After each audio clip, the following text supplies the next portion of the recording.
Alright, hey guys, this is here. Welcome back to another live stream at Genshin Impact for I just realized I start full at the log before we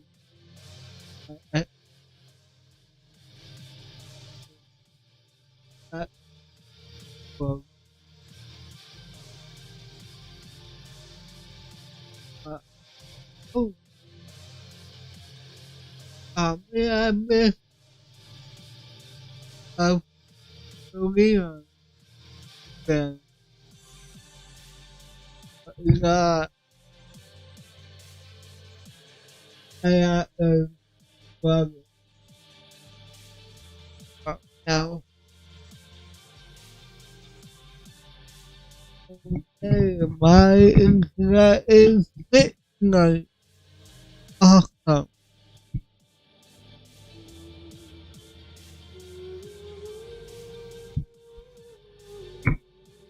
I need to okay.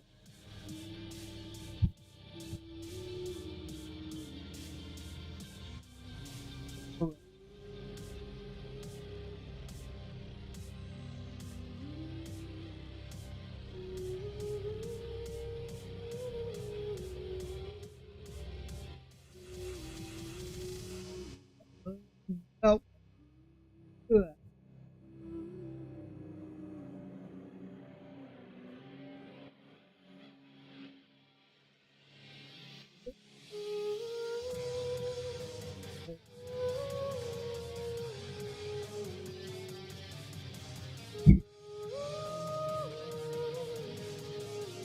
Cool.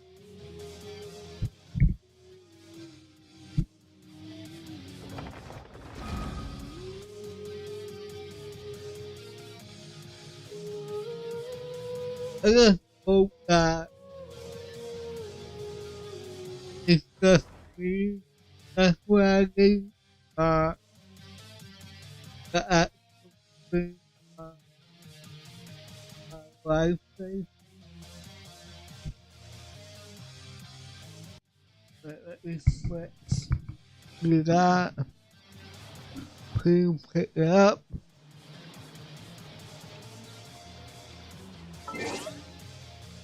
Holy crap, that was loud.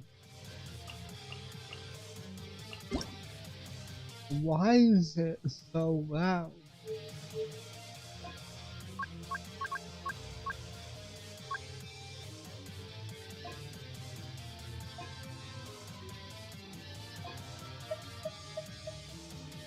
There you go. I still need to. I gotta switch the game. Hold on.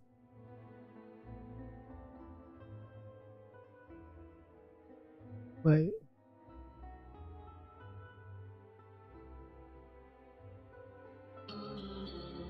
And then there we go. Now we have to fix this. Alright, cool. And pull that back up. Pull the game back up. Alright. I think we're good now.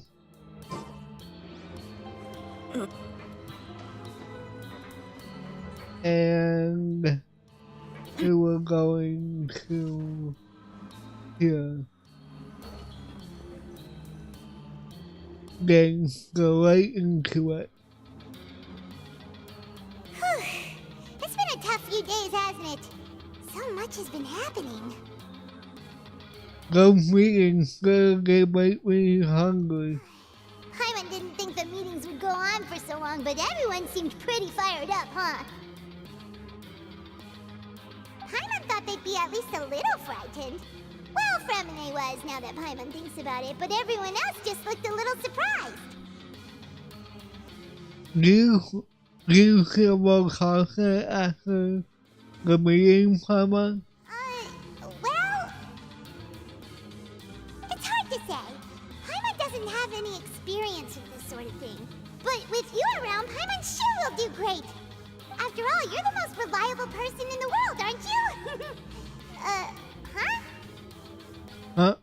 Is something wrong? Did you just pour some tea?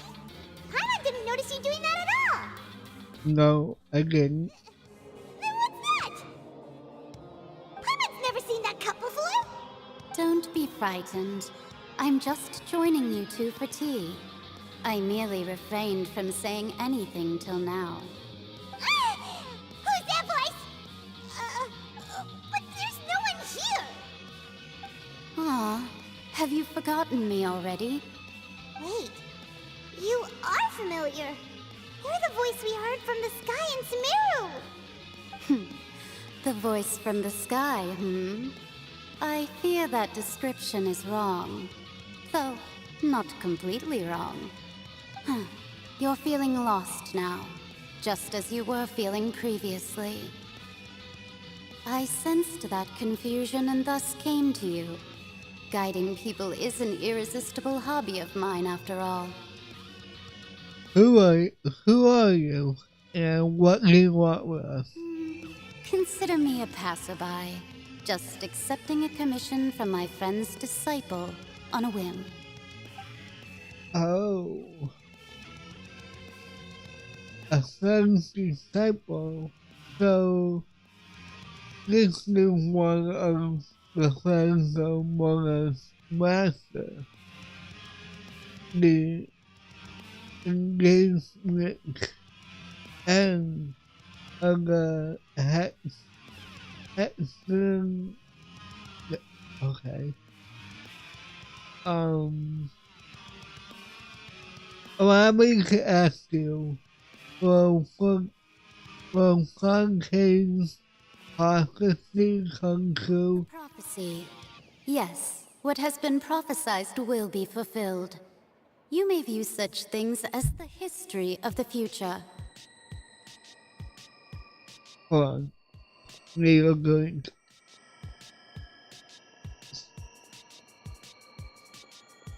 If I can get my web open.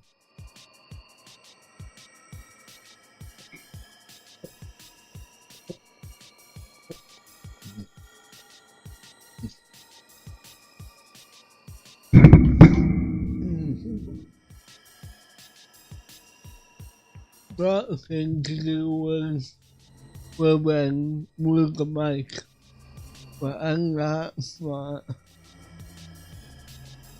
What? Then is there any way we can stop it? I believe you have witnessed a failed attempt with your own eyes. Can everything in Teyvat so easily be changed?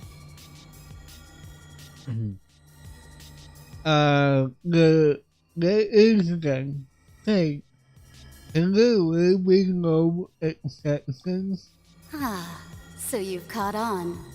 Just as prophecies are usually only the future as seen from the perspectives of the gods, could things be happening in hidden corners where the gods' gaze does not fall?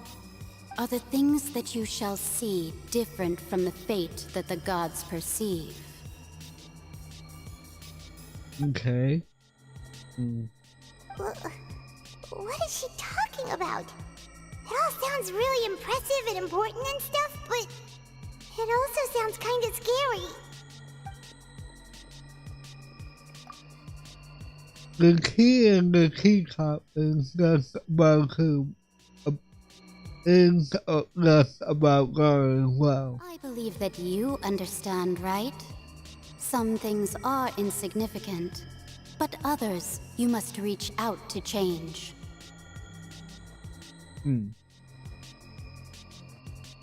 Wait, I believe you understand, right? Some things are insignificant, but others you must reach out to change. I don't know why that feels important. Ultimately, Fate shall serve as your only guide, no matter what will happen in Teyvat's future. All you need to do is to play your part. This was good tea, by the way. Thank you for your hospitality. Well, that'll be all for today. The voice. It's gone. Maze end. Is this the clue you're leaving for us?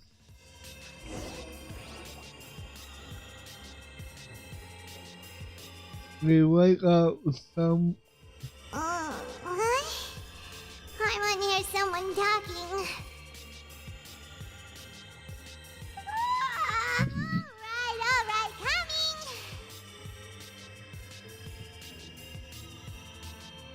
coming. I think more delicious, Paimon. Hey, it's you who's getting lazy, okay? Well, I see I've walked in on some lively banter. Luna! How you been in the past few days? Fine, just fine. I went to take part in that Steambird panel. It turned out to be more interesting than I expected. Is that good? Are pessimistic about this. One journalist mentioned that sitting around and waiting for the end to come would be wrong, and that they should make their own rescue preparations. I agreed, so we had a brief chat with her. Did she have pink hair by any chance? Ooh. It was Charlotte. I assume you've heard of her, no? That daredevil journalist? I'm in full support of her view.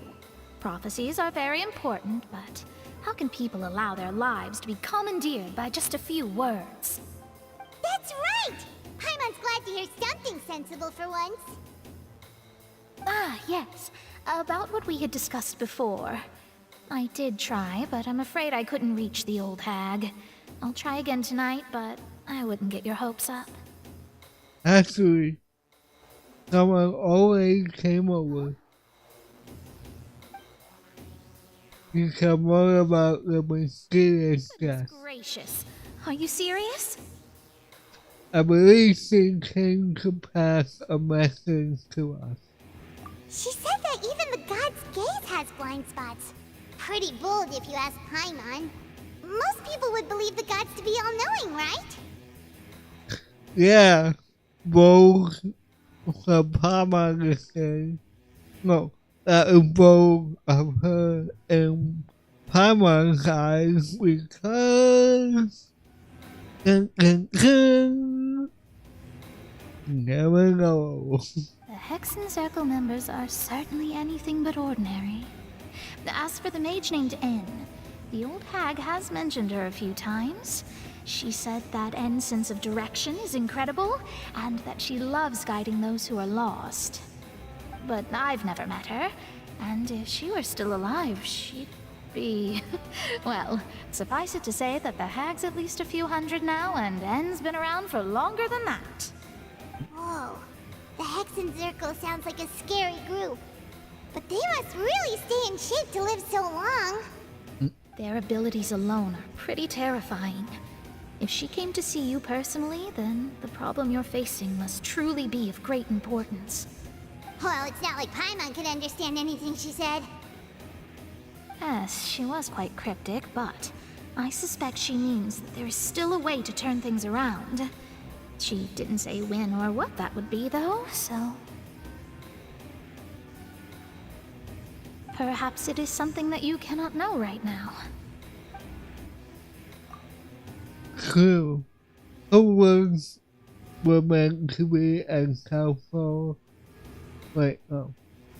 Her words were meant as a helpful hint, but when will we realize the true value in meaning?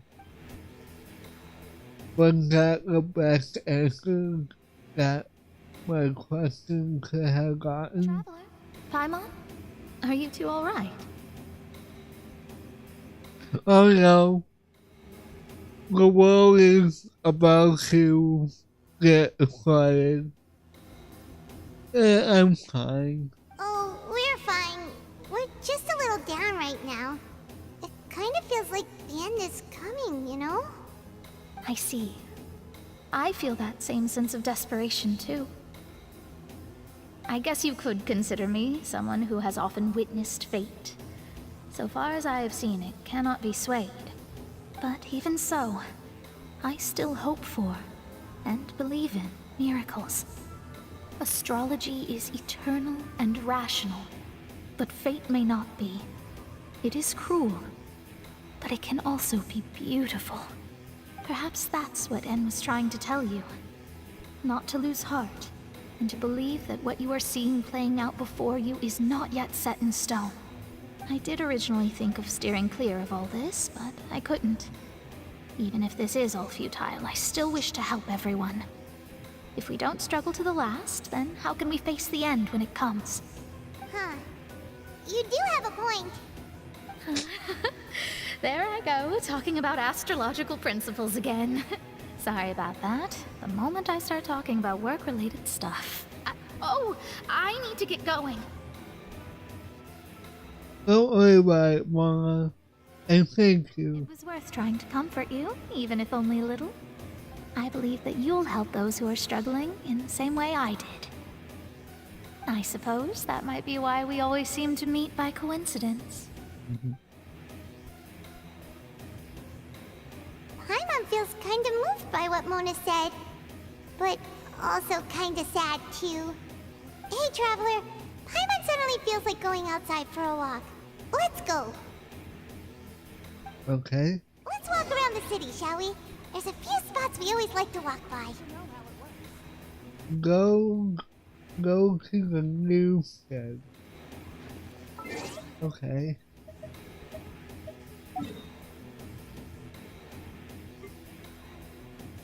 Let's see.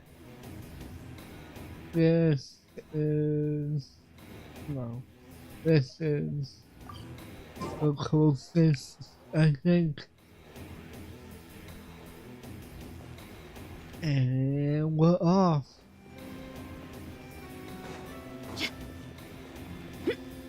Whee! It looks like my connection is better. Our names are written in this newspaper. What's going on? Maybe we're famous. Paimon see.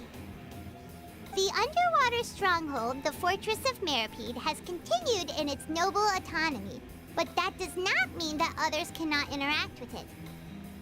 My recent attempts to enter the fortress bore little fruit. Huh. Guess Charlotte still hasn't given up on that. Thus, did an Outlander friend become the focus of this report? A blind adventurer with their white fairy, legends trailing in their wake. It is said that this mysterious traveler once visited the underwater fortress.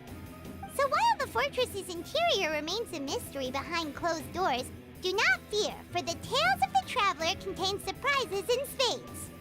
Journalist Charlotte's biggest scoop yet, the Traveler's Trail, World Walker. Huh. Charlotte took so many awesome photos of us and we never even noticed her. Wow. God, so much. Hold of anything at the fortress, so since we're easier to find, she's using us as the subject matter instead? That still seems to be the case. Seriously? Well, fine. Those headlines and photos do look cool, so Paimon will forgive her this time.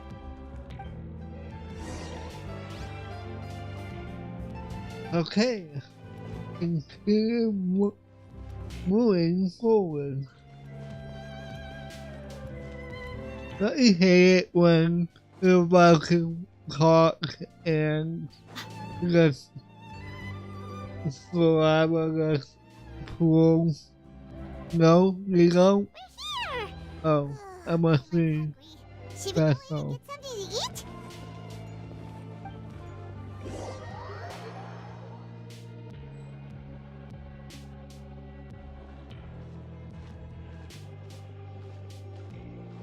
Okay. I'm gonna say it looks empty, Chad. Look! That's the limited edition only 16 slices a day cake! It hasn't always sold out for the day. So delicious the last time we tried it. Despite the tense situation we were in, let's give it another go. I'm sure it'll be great. We can't let anyone get ahead of us. 1 slice of cake, please. Oh no. Shut up after all. Oh, wait, you're the one from the Palais Mermonia. Oh, are you here to buy cake too? It seems Monsieur Nervalette was right. You really can eat. Wait, did he really say something like that? Yes. That's right. Even he has his own preferences when it comes to food. As for me, I love the cake and coffee here. Do you come here often? Well, Every day. Every day? It's part of my daily schedule, apart from work. I shall have my cake and coffee. Then what if someone told you one day that this place would be closing soon, and you wouldn't get to eat cake here anymore? What would you think? But why would it close? Well, Hyman doesn't know either, but maybe the waters will rise tomorrow. You know, like in the prophecy. Oh, the prophecy. To be honest, I haven't paid much attention to that. No, still, even if there'd be no more cake tomorrow, that wouldn't keep me from having some today. No, it's the same for eating in general. You might not be able to eat tomorrow, but if you can do so today, then you should carry on. That's what people call living, you know. I love them. I love this character. Don't be sad. Excuse me, could I have 2 more slices of cake to go? These 2 slices are for you. Sijuin said that this kind of expression you're making is what humans call being sad. Oh, you know Sichuin? Sure do. She was born before me, and she sometimes comes to the surface to teach us things about humans. She said that humans are creatures that are saddened easily, yes, and you can only lift their spirits by feeding them delicious food. So please try the cakes here. I've got something else to do, so I'll be going now. You two try to stay in a good mood after eating, all right? Bye. I love them. And there she goes. All right, let's dig in. I'm unsure this cake will be delicious.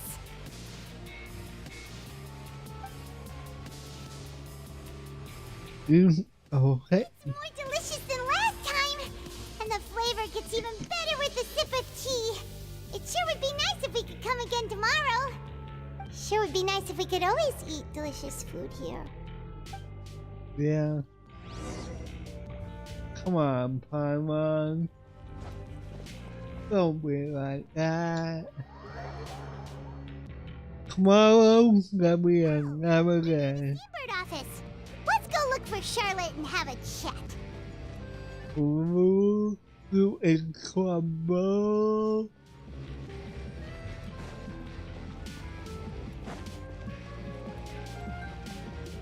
Well. Oh, if it isn't the Traveler and Paimon! Oh, have you seen the article I wrote about you? Yes. You got some nerve. You just used us to make some quick mora.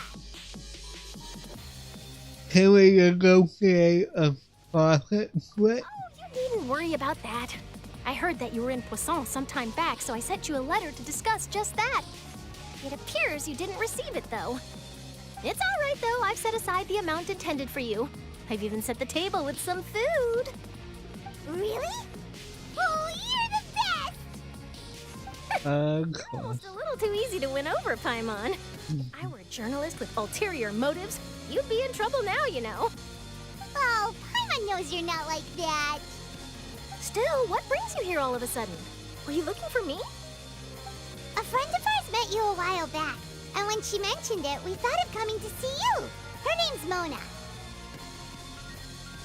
Ah, so you know Miss Mona as well. She's a guest columnist for our paper. Really good one, too. She's so young and already such a brilliant astrologist. So she mentioned me? What did she say? She said that you're a real daredevil of a journalist. Nice. In which case, can this daredevil journalist dare to request an exclusive interview with the legendary traveler and Paimon? I think you have enough content, Emma. Today doesn't count? Oh, of course it doesn't. That was more like live photography. What I'd like to do is dive deeper and ask you to talk about the things you've seen and experienced. You seriously want to interview me? Yeah, are we even qualified enough? Why not? If I say you're worth an interview, then you're worth it. But not right now, of course. I'll need a few days to prepare. Oh, in that case, we'll just chat when you have the time then?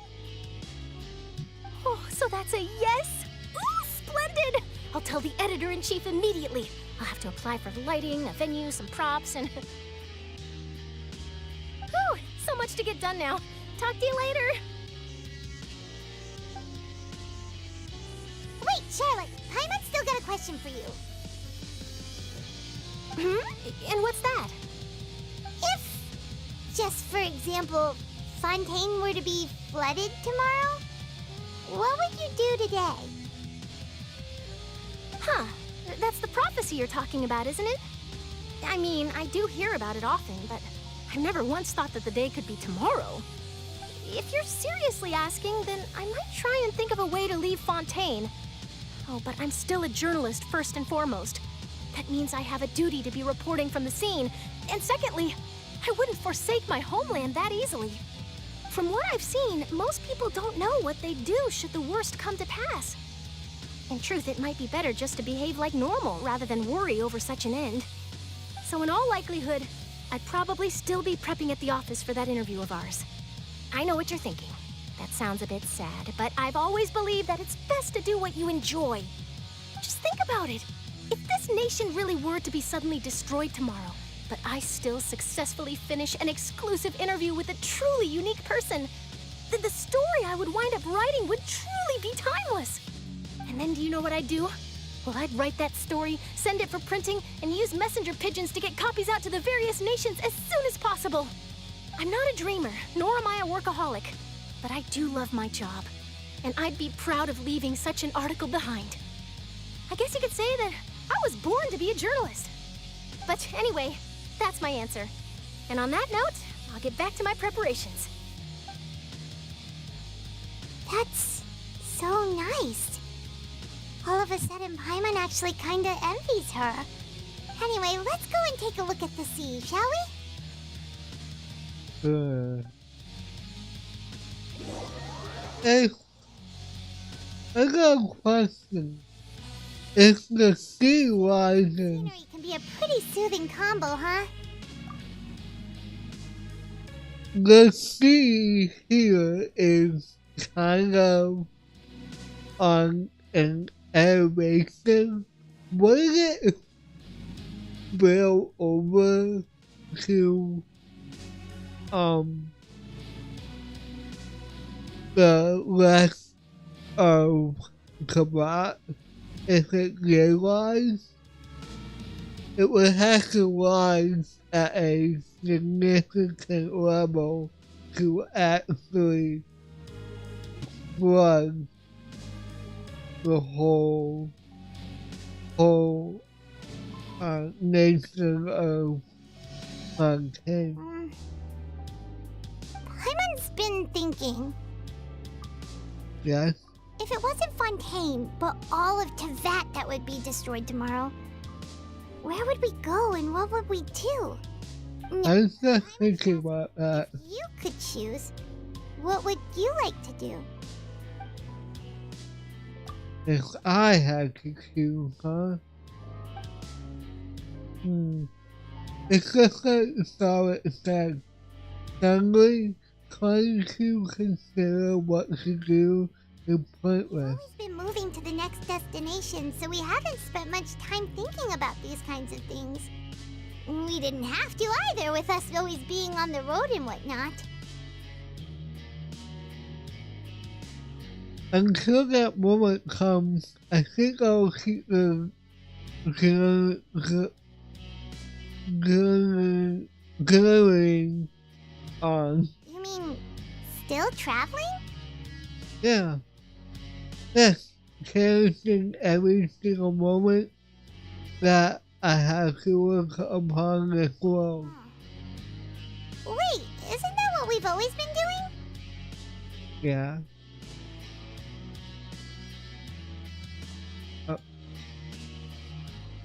The band can go back and forth between the keyboard wheel and concept flip by as night falls. We return to the accommodations and end this busy day.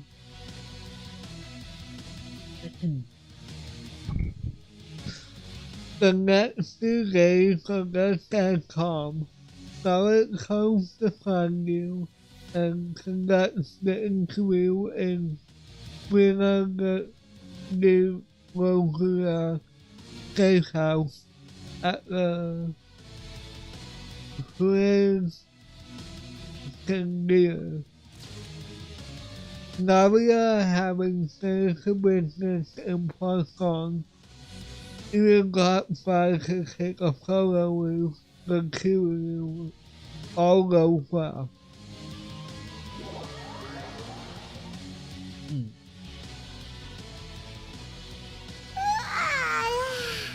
Feels like you'll grow mold if you stay here long enough.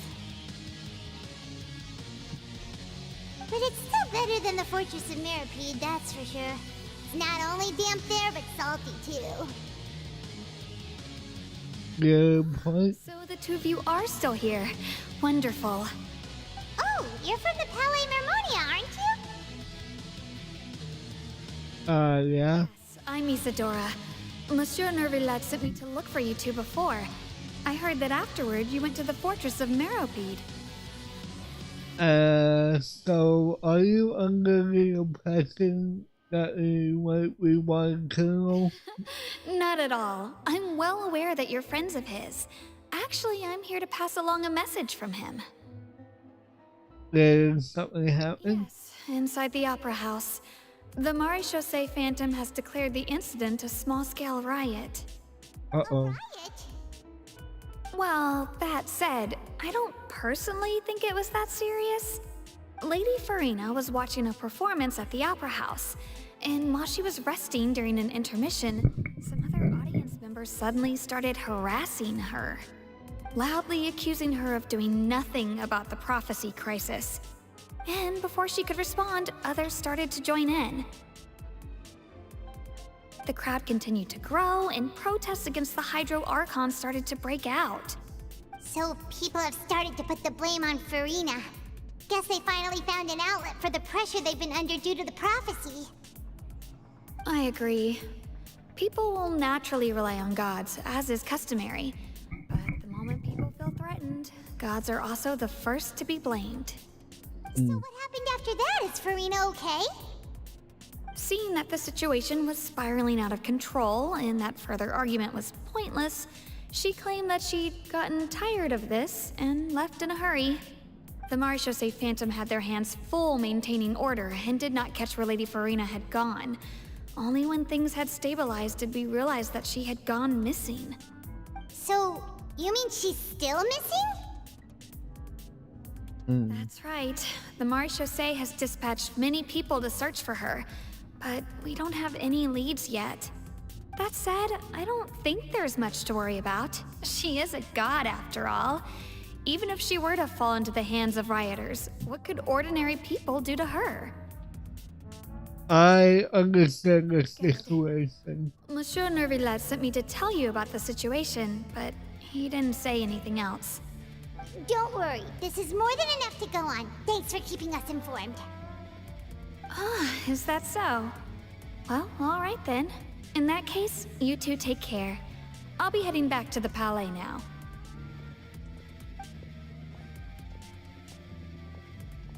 Well, sounds like we should hurry over to Poisson then. You still caught on quickly. Farina, she won't try to fix things in this situation. Instead, she'll look for a place to wait out the heat. And as we also know, she may be loud and dramatic, but she doesn't have a heart of stone. When Nervalet was talking to her in the Palais Mermonia, and she heard about Poisson, she couldn't hide her sadness and remorse. That is true. For her to ignore being accused by the public today. Paimon thinks Farina's probably taken the opportunity to slip away to Poisson and try to relieve the sense of guilt that she's feeling. Huh. Well, what do you think? Paimon knows the answer, of course, but Paimon can do the analysis to back it up, too. Cool, huh? I see we carry on recap is going to do some good. In that case, there's not a moment to lose. Poisson, here we come!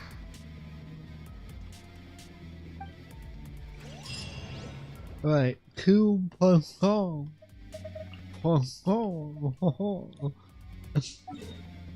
Sorry, I regret doing that. Right, yeah, that one. We're going. This place looks deserted. Guess all the survivors must have evacuated already. All that's left here are signs of death at station. Could Farina really be here? Let's try to find her as soon as possible. She said it was deserted. Then I went to a left, and there's someone standing right there. There's Farina.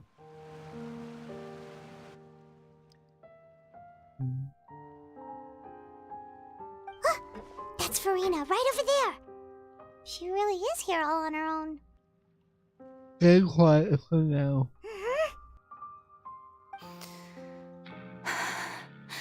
Should I just give up? This is all meaningless. What was meant to happen did happen after all. Everyone's dead. I'm sorry. I am so sorry. Give up, Farina. There's no point in holding out. I'm sorry. But what can I even do other than to repeat meaningless apologies over and over? Farina? Who's that? Don't worry, Farina, it's just us.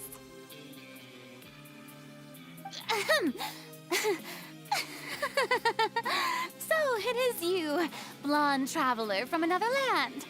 Why, I almost thought you were someone from that mob of my ignorant subjects, come to kneel and beg for my forgiveness. Farina, you were crying just now, weren't you? The tear stains on your face are obvious. What do you mean, tear stains? Oh, I remember. The show at the Opera House earlier this morning was so moving. I'm still trying to process it. Who did that uncivilized rabble think they were, disturbing my enjoyment of the arts? They even dare to tout their Archon. I must teach them a lesson. I can just imagine their twisted and frustrated faces once they realize that I'm nowhere to be found. Oh, and I'm sure Nouvellette and those people from the Maréchaussée Phantom are freaking out right next to them, too.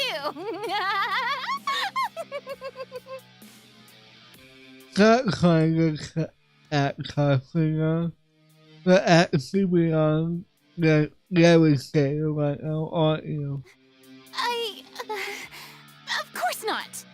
Hey, there she is! The Hydro Archon's over there! Quick, after her!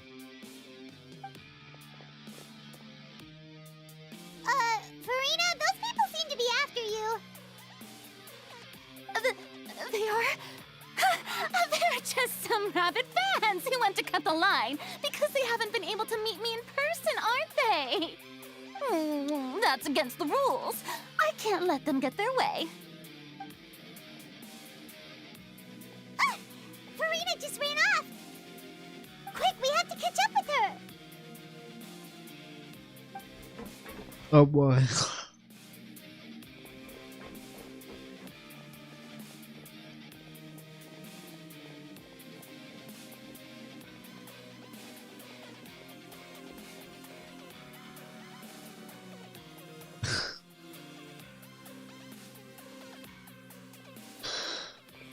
Okay.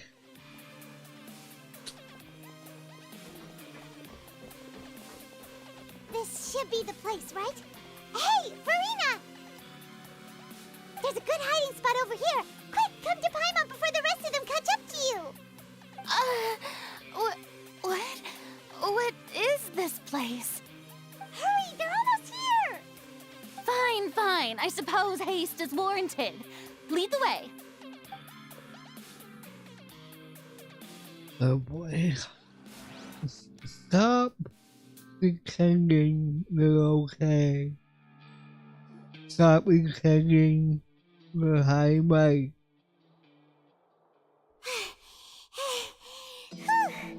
Paimon's exhausted.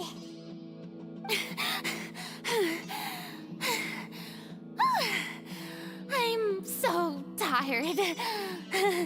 I totally thought they had caught me. No, I mean, I merely gave in to the sheer enthusiasm they displayed.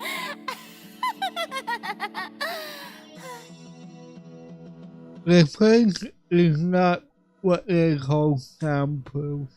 You might want to lower your voice and stay here. You're right. Yep, that's a good girl. Oh.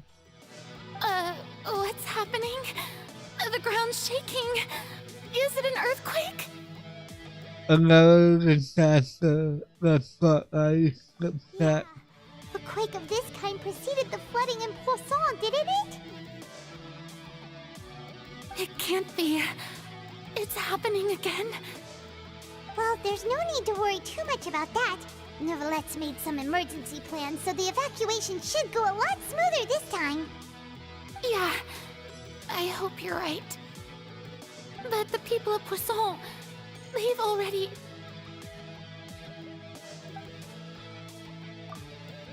Have we find this reach the limit? Now let's talk about her actual feelings. She's going to look far less deaf. We begin to talk about... It's true. I've been investigating the prophecy for hundreds of years. I once had informants all over Teyvat, searching for clues and feeding information back to me. I've tried all kinds of ways, too, to hold back the sea. Anything to keep the coastline from advancing. But all my efforts proved to be futile in the end. Really, the truth has been clear to me for a very long time. We cannot make an enemy of the divine.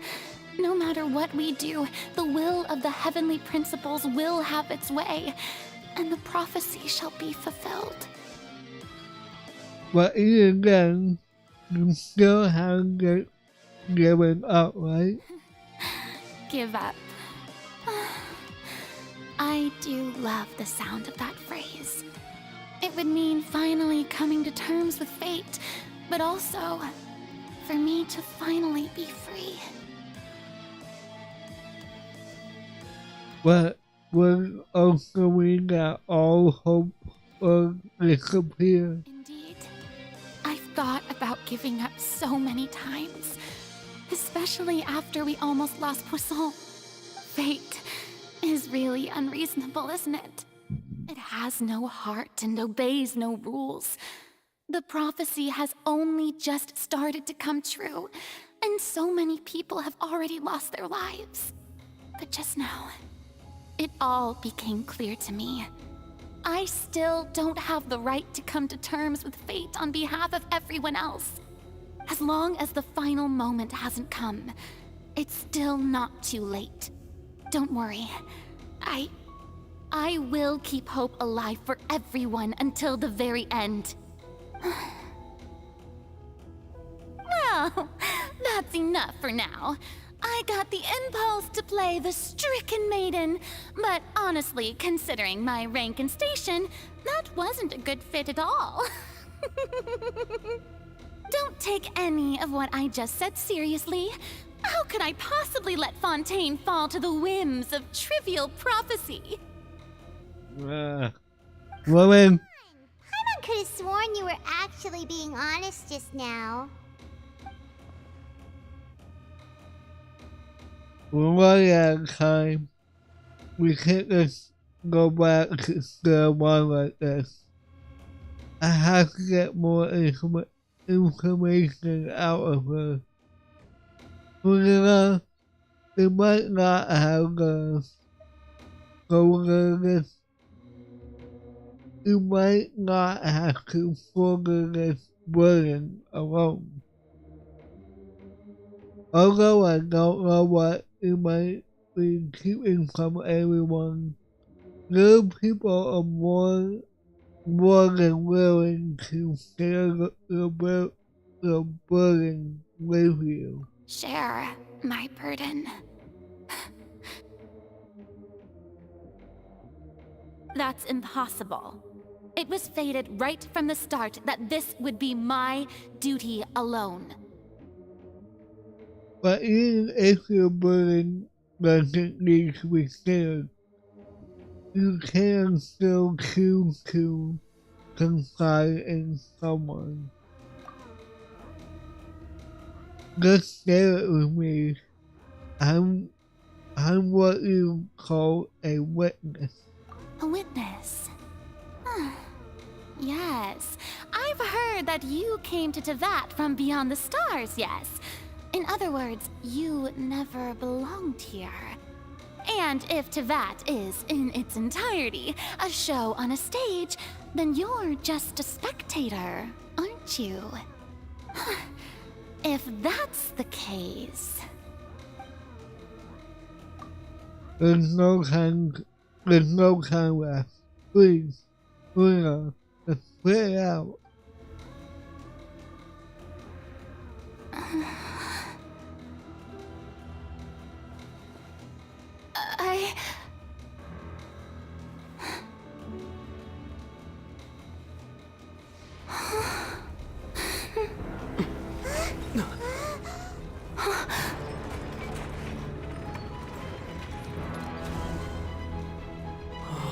What the heck?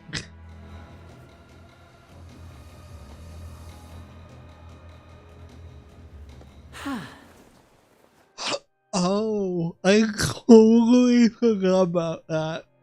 Ladies and gentlemen, this concludes my opening performance. I totally forgot that we were trying to capture Maria. Now, without further ado, we may proceed to the trial of our god. So this is what it is. Yes, you deserve praise for the effort you took to raise the dramatic stakes. Do not forget, however, that I am Fosalor, the god of justice, the embodiment of justice itself. Does it not strike you as even the least bit absurd to bring the very concept of justice to trial?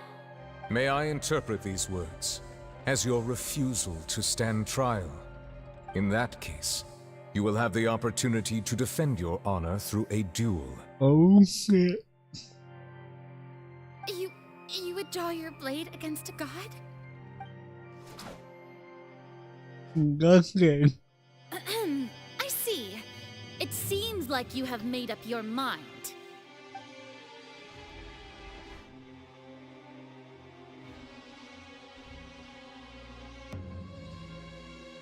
Paimon can't believe it. She just surrendered. What the heck is going on? Did I just see an Archon surrender to a human? Wow, how utterly humiliating. Lady Farina, what is the meaning of this? It would seem that there has been a misunderstanding. To be clear, the raising of both hands is not always an indication of surrender. Looking for excuses again, huh? I raised my hands just now to indicate my acceptance of the trial. No duel shall be necessary. I will admit that I've been running away for a long time. I'm sorry, everyone. I was unable to protect the people of Poisson. It is my duty to stand trial for my crimes. you are not the only ones to be disappointed in me. I, too, am exceedingly disappointed in myself. But now, it is time for the Hydro Archon to show you her courage and resolve.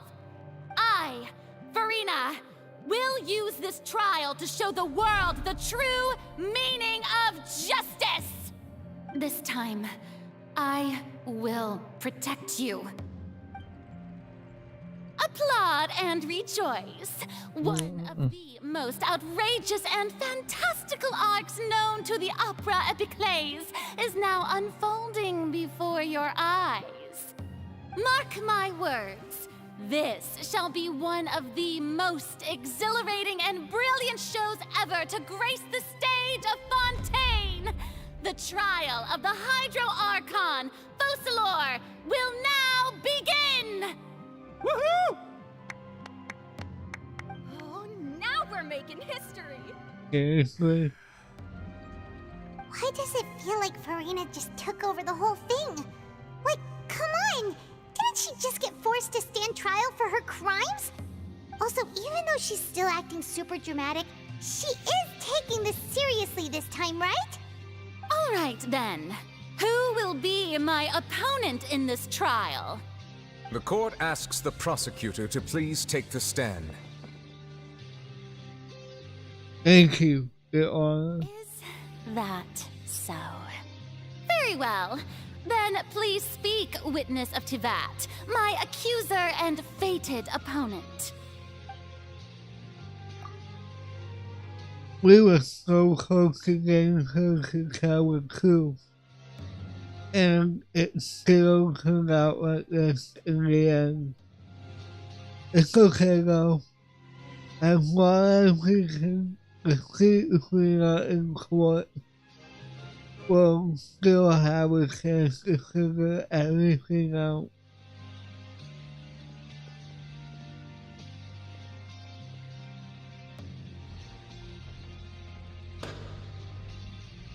Also, please allow me to ask, as a final question before the trial begins. Yeah. Just how much work did you do to force me onto this stage? Well, we did do a lot of prep after the meeting that day. I can go over the tasks assigned to the Spina di Rosula, since they were rather straightforward and easy. Navia, the president of the Spina di Rosula. Most of the people who participated in the disturbance this morning were my subordinates. They changed into plain clothes and came to the Opera House as regular audience members, waiting for the perfect opportunity to incite insurrection against you. The people's resentment against their Archon has been building as more and more of the prophecy is fulfilled. A spark was all we needed to turn smoldering anger into a flame. Moreover, according to our understanding and analysis of you, when something like that occurred, you would likely flee the scene and head to Poisson by yourself. So, we arranged for a second group to lie in wait there. So, you mean, the ones who scoured the settlement for me were also from the Spina? And their goal was to force you to step into the giant magic box so you may personally participate in the greatest magic performance in all of Fontanian history. That's right. That house was a magic box, rather than someone's residence. As the super ultimate version of the setup that I used when I first performed at the Opera Epiclese, the volume of the box was increased by a whole order of magnitude, and the distance it traversed was the entire gap between Poisson and Araneas. Its cargo, of course, was an Archon instead of a human. My thanks, Farina. Without your help, we could never have pulled off such an extraordinary performance. You're welcome? Of course, this performance was only made possible with Father's support. The House of the Hearth spent a massive amount of labor in Mora to pull this off. We had to select a location, construct the giant magic box, dig a tunnel, and open up a path through the water. It was a lot of work for all of us. So, in other words, The earthquake that we felt within the giant magic box was just a normal tremor from the transportation of the whole house? That's right. It wasn't a sign of another disaster to come. Sorry about that.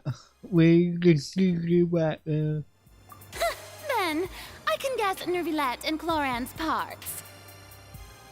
You gathered a crowd, prepared a stage, and made sure that the champion duelist would be immediately ready for a fight. Also that as soon as I appeared on the stage, the trial may commence without a hitch. Am I right? Yes, that is correct. Well, Clorand, I must commend you for your courage. Only the most outstanding champion duelist in all of Fontaine would accept a duel with an Archon without flinching.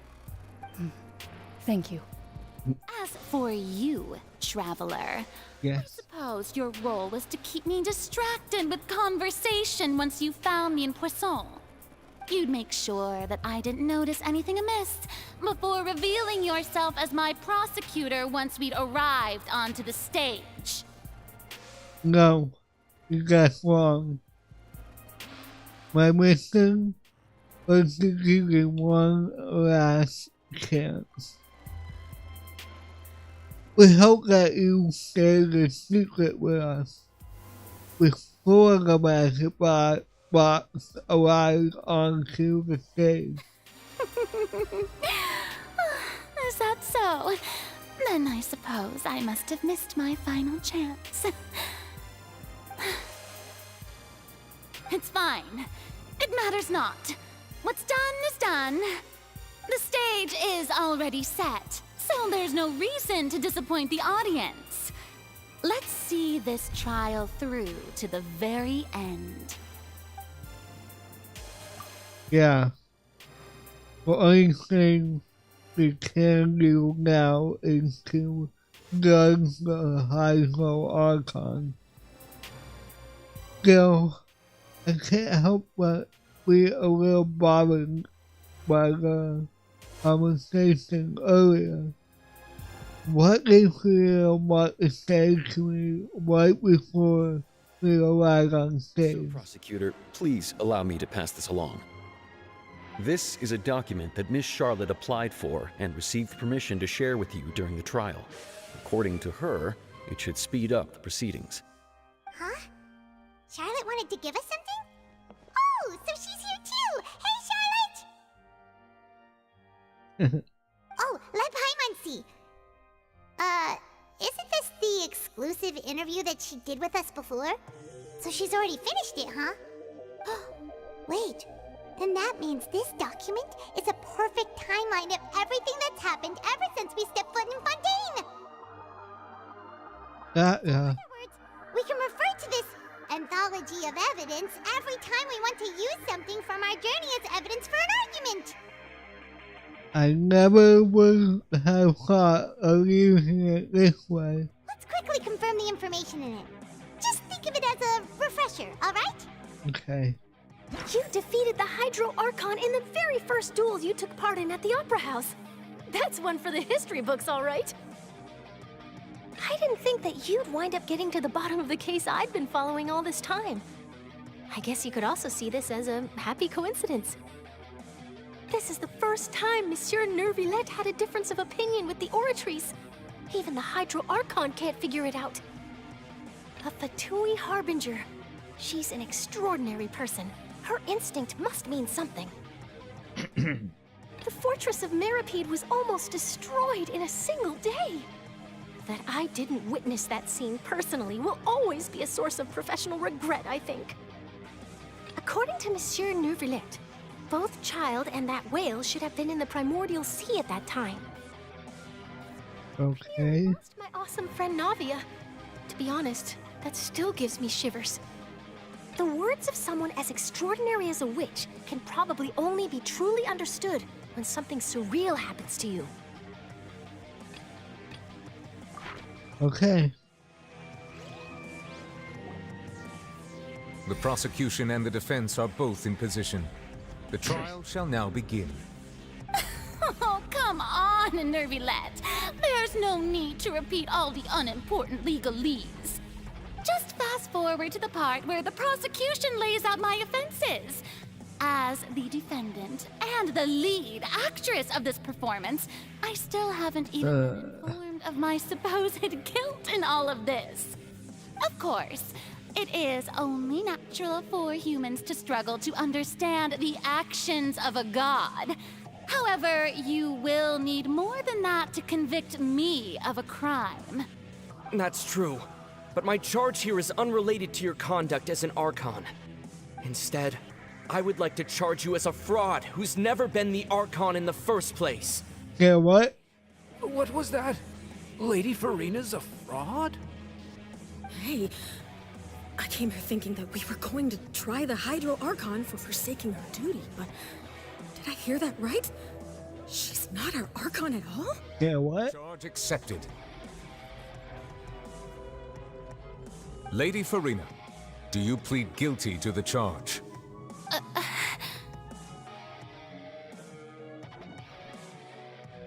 Lady Farina. I plead not guilty. How can I be guilty? There is no way that I, Focalor, otherwise known as Farina de Fontaine, a member of the Seven and the Regina of all waters, kindreds, peoples, and laws of Fontaine, could be anything other than your true Archon. Yeah. Even though Lady Farina can be rather eccentric, isn't it going too far to doubt her very identity? Yeah, I've never questioned her identity either. Sure, Lady Farina can be super irresponsible, but what grounds does that prosecutor have to make such a huge claim? I have cause to believe that common sense will prevail in this case.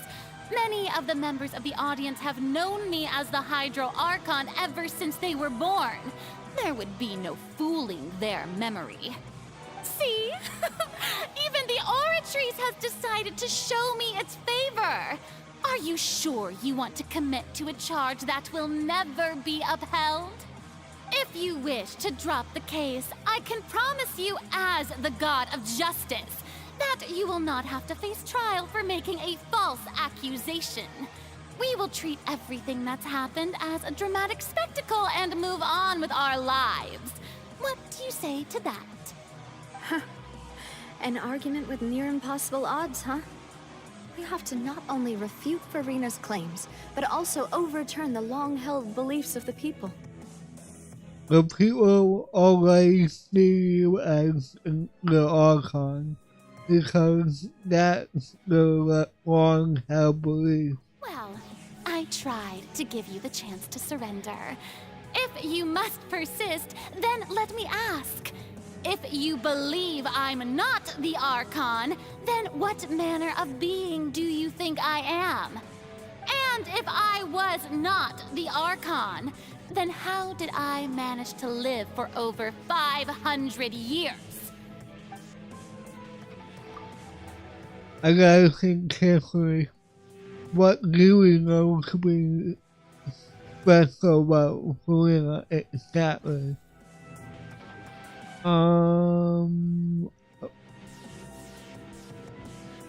Go at believe how to be innocent. Okay, nope. Really the government get provided meeting with a name. She believed that she had always probably on her own. I believe it possible that not only Farina, wait, what?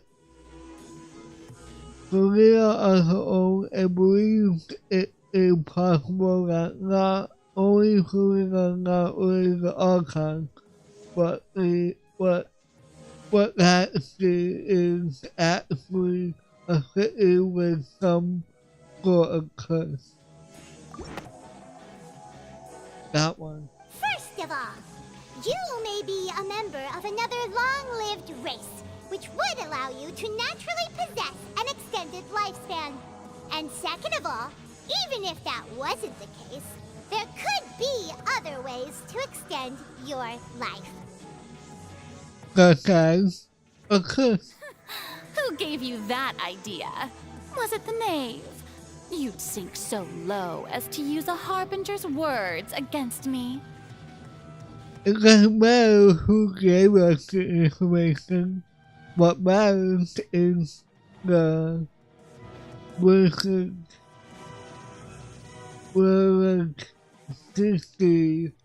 of the claim. A curse? I once thought it possible that the aura of an Archon might naturally resemble a type of curse. I need a drink. Hold on.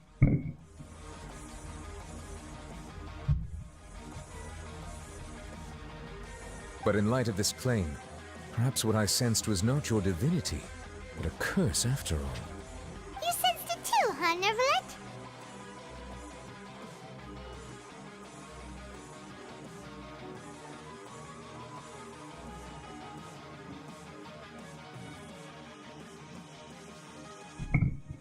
Sorry about that.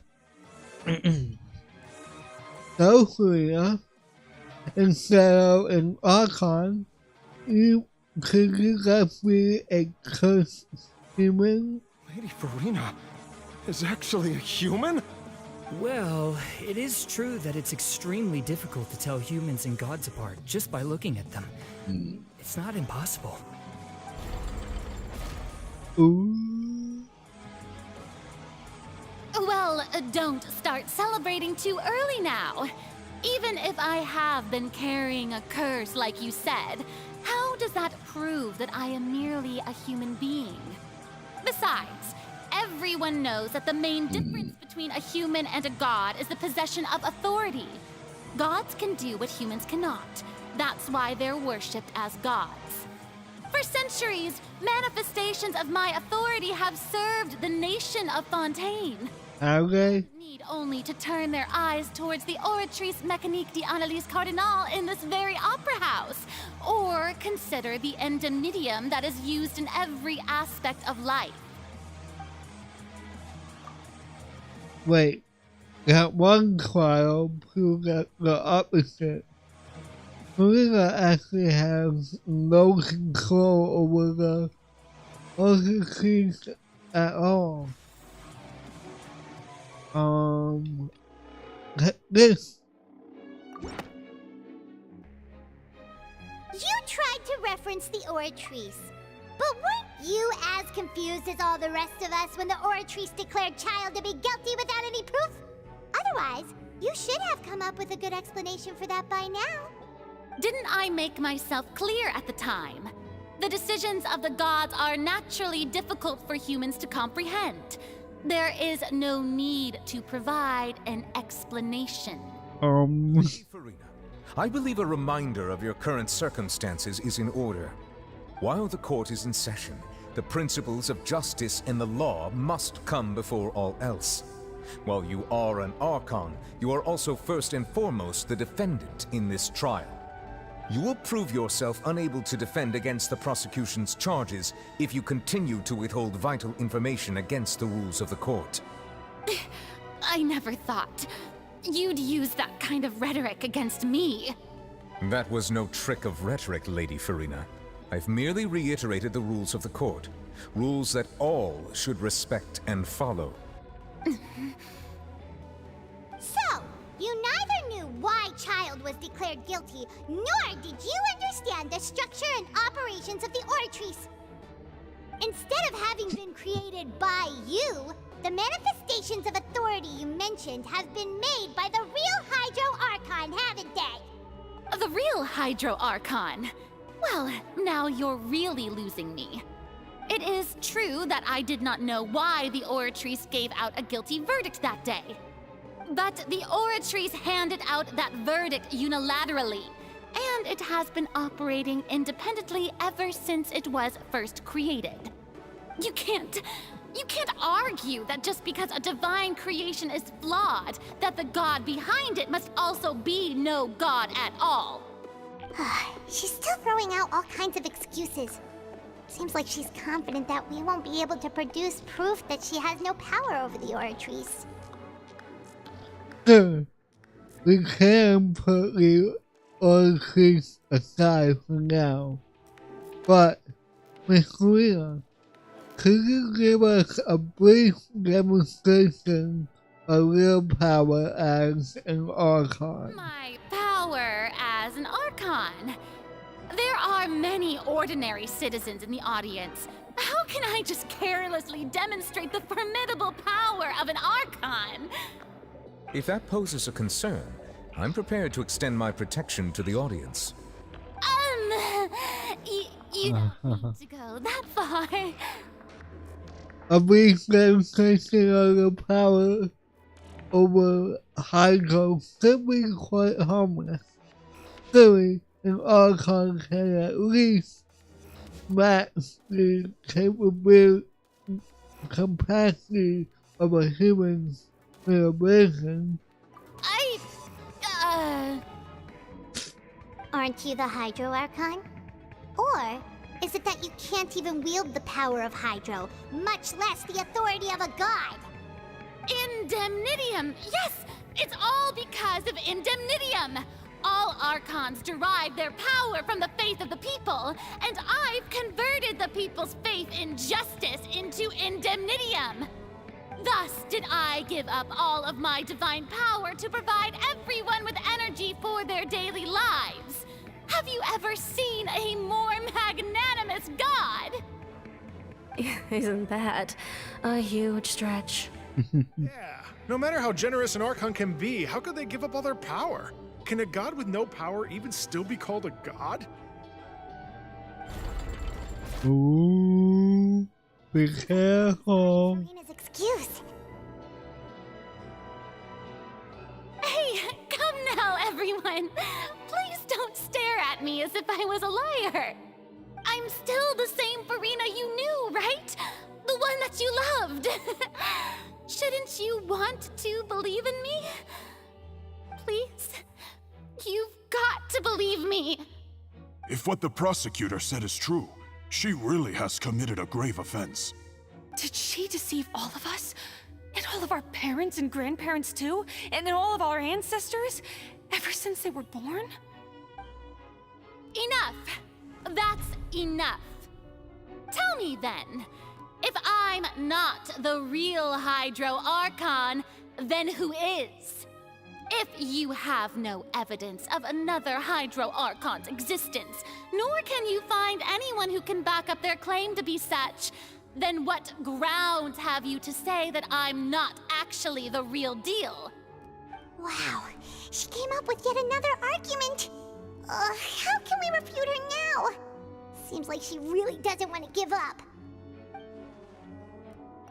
If we can't prove that she isn't the Archon, we can try to prove that she's just a human. If she's only human.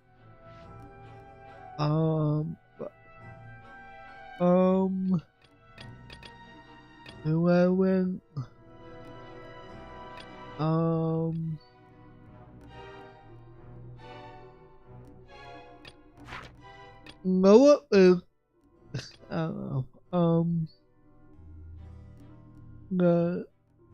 let's see, the entrance to the royalty is still beneath the command. Okay, no.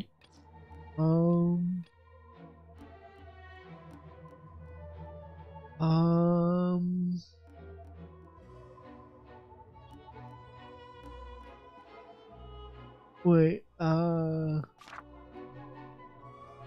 what evidence do that Farina is human?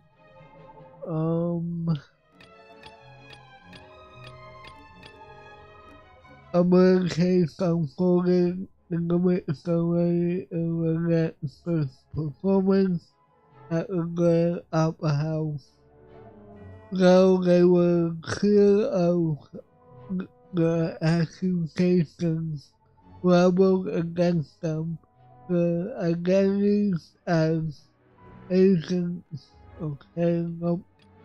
I'm not really sure Like, it turns out that the Vulcanians can be dissolved by water from the Primordial Sea over the years. Once they kidnapped and discovered young girls for his experiments, he tried to find a way back to his wife, so had been dissolved.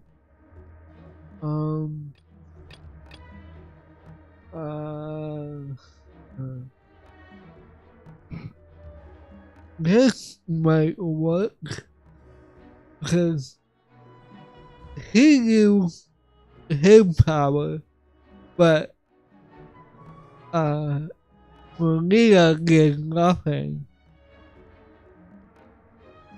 Try that. That doesn't sound right. Okay, maybe not. Paimon doesn't think this clue can be used as compelling evidence to build our case. Okay, not that then. Let's see. I don't think this will even, but also, well, it wasn't ruined near Puzzle. It began to collapse and Lara fell into water containing Primordial seawater. Only the protection of the dead members of the Spina prevented her from dissolving. I don't think that was... I really don't know.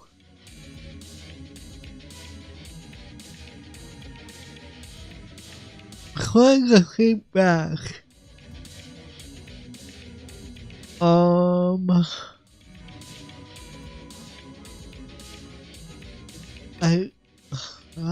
don't know. How can this will work either?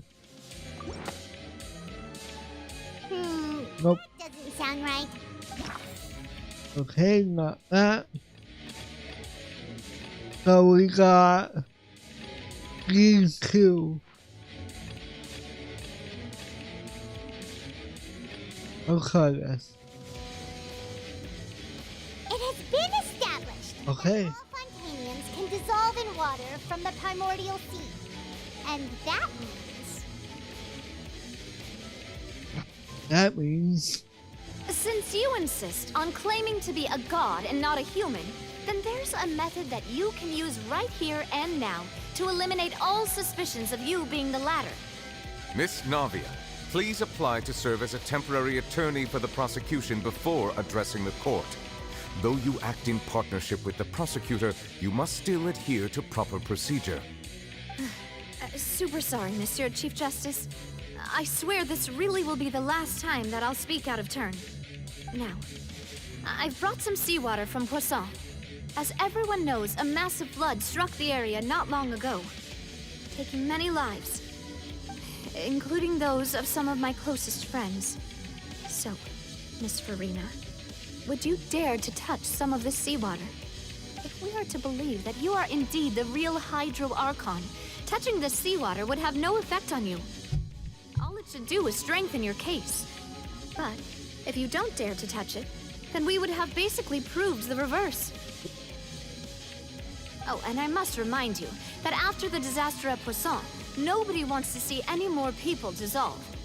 I do hope you'll act prudently and choose the simpler path of admitting guilt. Navia from the Spina di Rasula. The Spina has governed Poisson for many years. I guess her suggestion is valid. If Lady Farina is indeed just a human, she's probably Fontanian like all the rest of us. Would she really dare to try? Are you serious right now?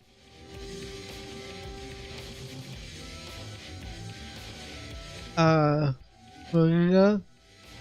Lady Farina, this test has been unilaterally proposed by the prosecution. As it falls outside the realm of standard court proceedings, you possess the right to decline participation. Well, of course he had to tell her that. But refusing to participate is basically the same as a confession of guilt. She's just staring at the water without saying a single word. It really does seem like she's quite terrified of it. That could only mean...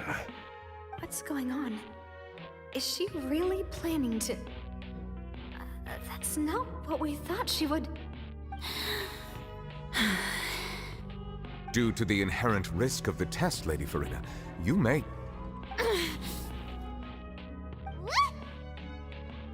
Hey! She actually...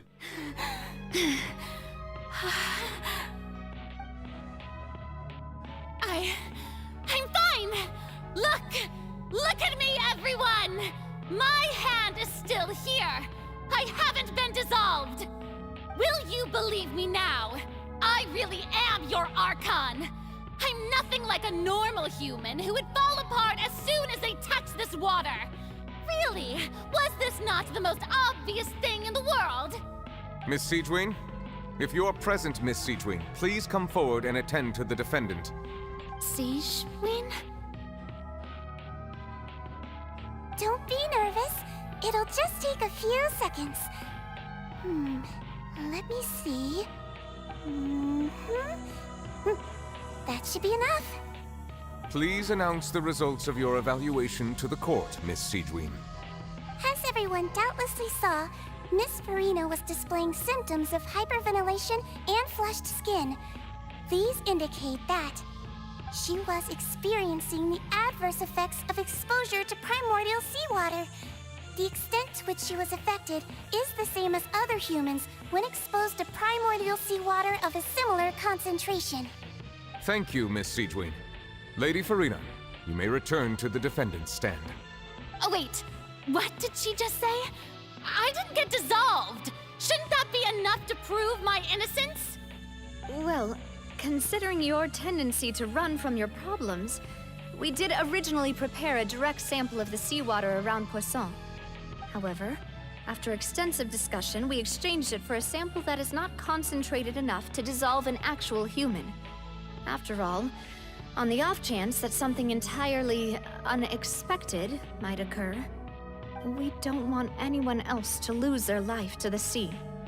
Yeah, so out of regard for Farina's life, you secured a low-concentration sample and asked the head nurse to serve as an expert witness. It's a great thing that the direct sample wasn't actually used. Farina could have...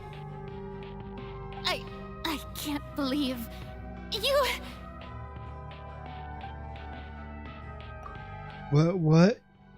What's really going on here? Farina can't have not known the consequences of touching that water as a human. This is too unlike how she usually acts, unless it's actually more important to her to keep her facade than to save her own life. But hadn't she given up on everything a long time ago? Listen to me, everyone! Please don't give me such cold and disdainful looks! What happened just now didn't prove a single thing! Think about it! How can you conclusively prove that an Archon can't also be affected by the primordial seawater?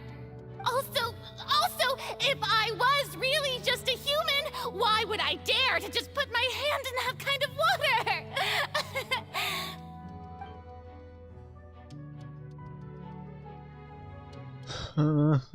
Please, everyone, anyone, just listen to me. I swear, I really am your Archon.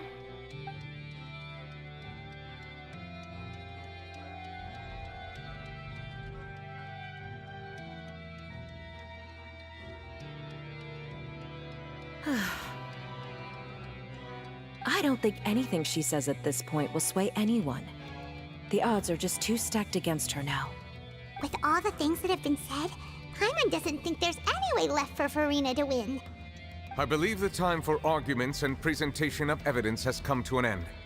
If there are no objections, we will move on to the final judgment.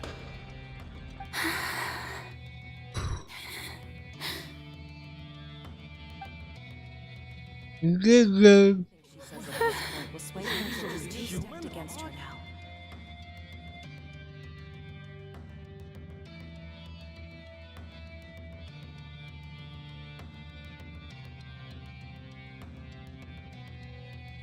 In my capacity as Chief Justice, I shall now render judgment on Furina's misrepresentation of herself as the Archon of Fontaine.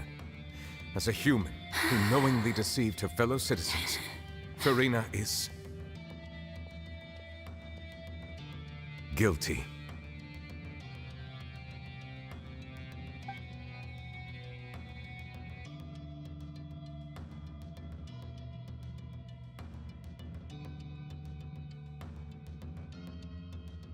We shall now turn to the Oratrice Mécanique d'Analyse Cardinale to render the final verdict on the charges.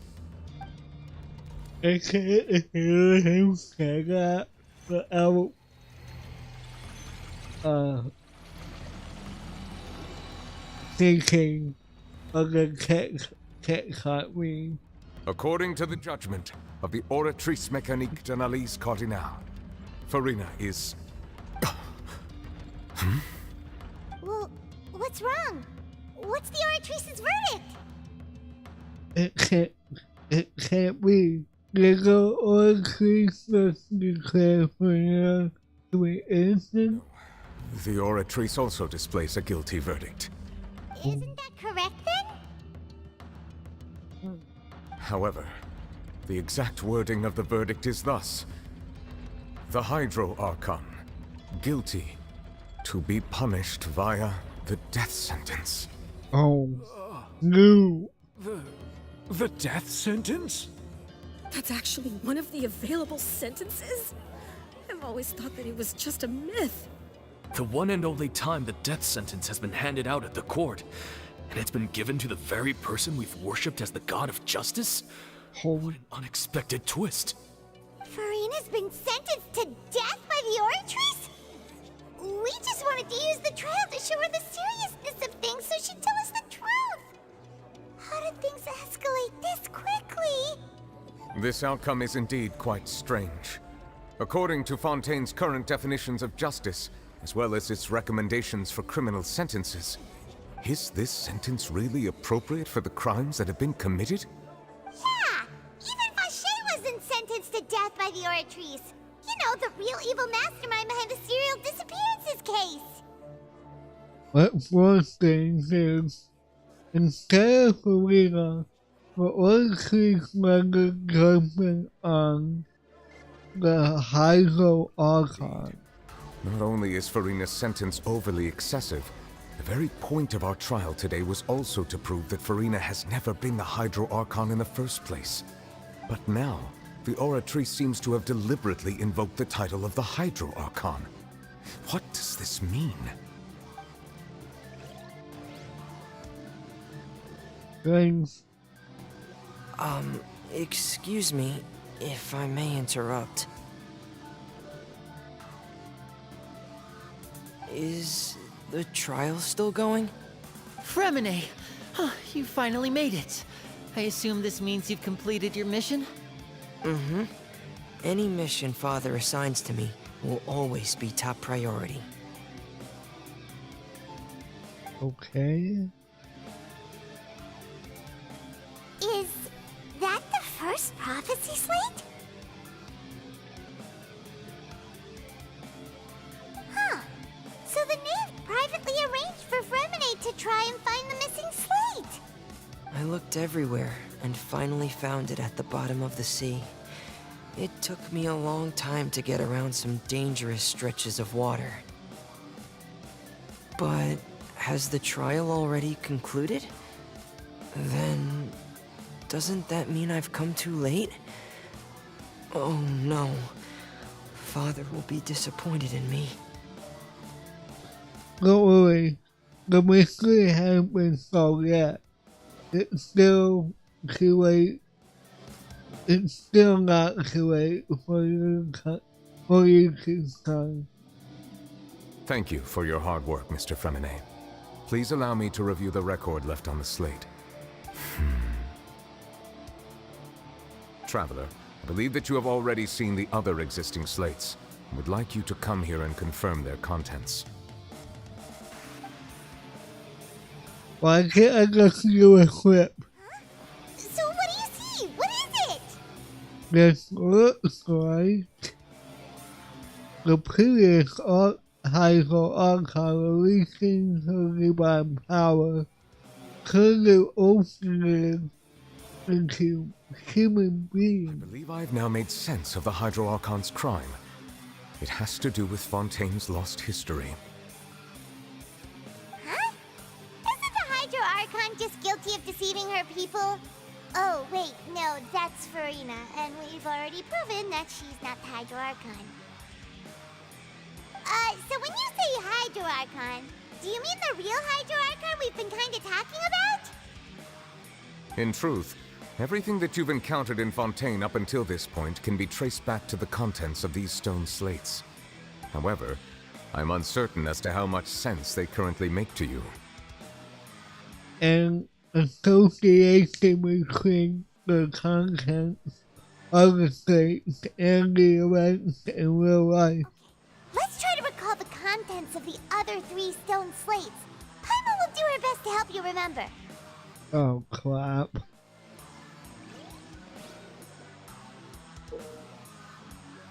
Oh, come on.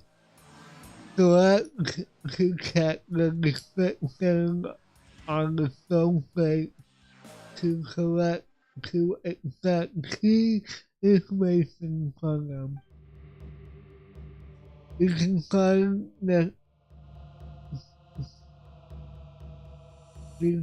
find scenarios related to the stone plate contents and the incidents recorded in the interview notebook.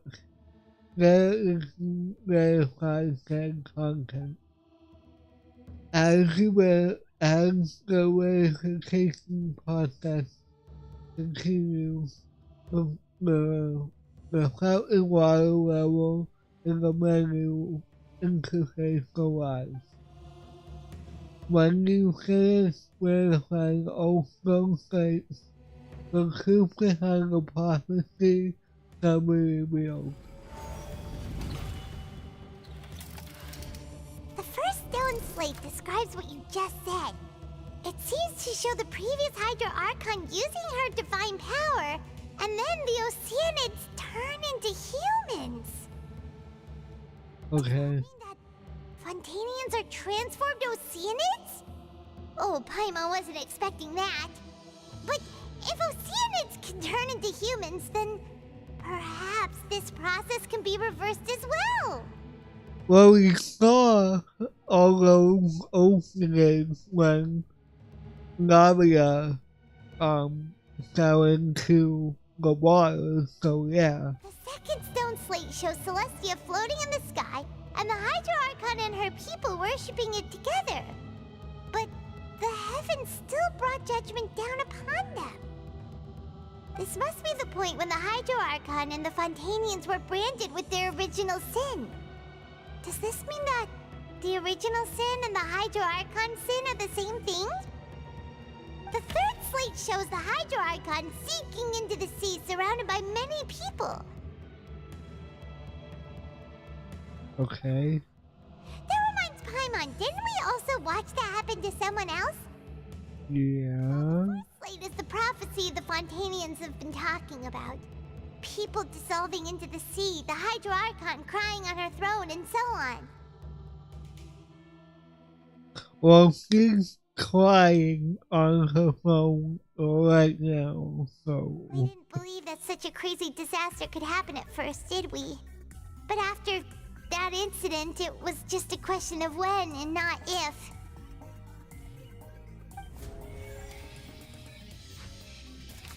Okay, so the stone state in the way going the prophecy describe a history of the future.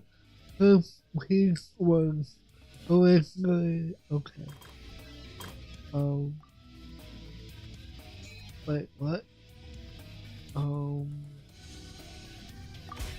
We know from the case of the serial disappearances of young women that Fontanians can be dissolved in primordial seawater, and the first stone slate tells us that long ago, the Hydro Archon used her power to turn Oceanids into humans. This might be the reason that Fontanians can dissolve. Okay. Right, next is okay. Wait.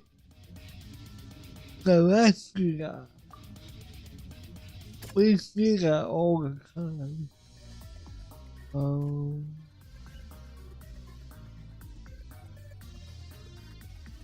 This one's gonna be hard. Wait. One second. And communicate with you while connecting our consciousness. He believes the prophecy will certainly happen, but that you need to give up hope. And okay.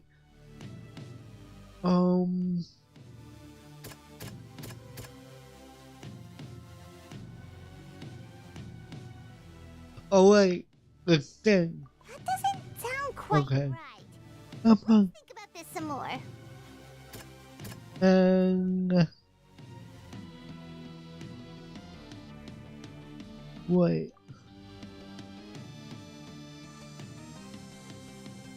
Falling in the sky, the government was still but having somewhat government down upon them.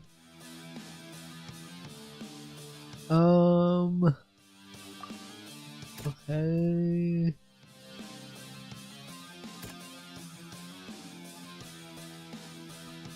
I don't think it's that one. That doesn't sound quite Okay. right.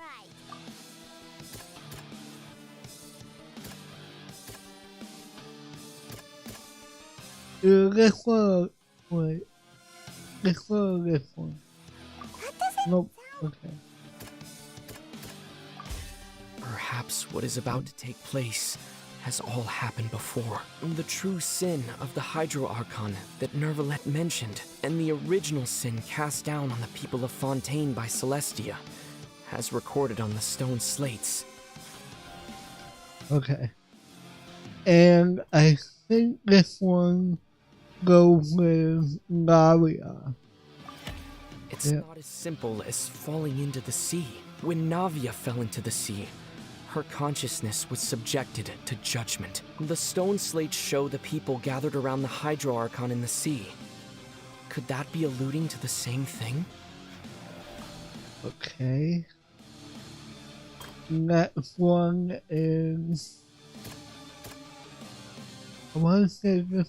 Nope. Quite right. There you go. Prophecy from the stone slates found its way into society, but not many people believed it at first. The fortress of Meropide was nearly flooded with primordial seawater, which we know can cause Fontanians to dissolve.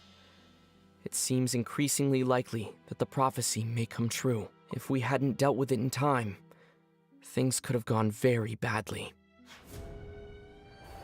Alright, got it. They'll dissolve into the primordial sea but won't cease to exist. Their essence will flow in the seawater, converge, and take the form of an Oceanid. The Hydro Archon was sentenced to death in court, shocking everyone present. Perhaps this means that her sin was actually Fontaine's original sin.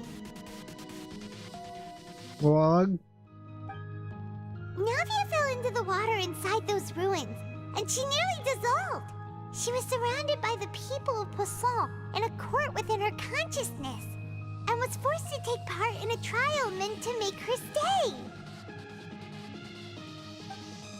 The eruption of the primordial sea at the fortress of Merope was the surest sign that the prophecy was about to come to pass no matter what.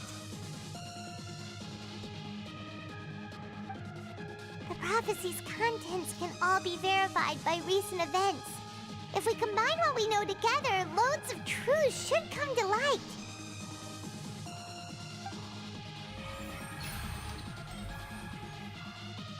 Okay.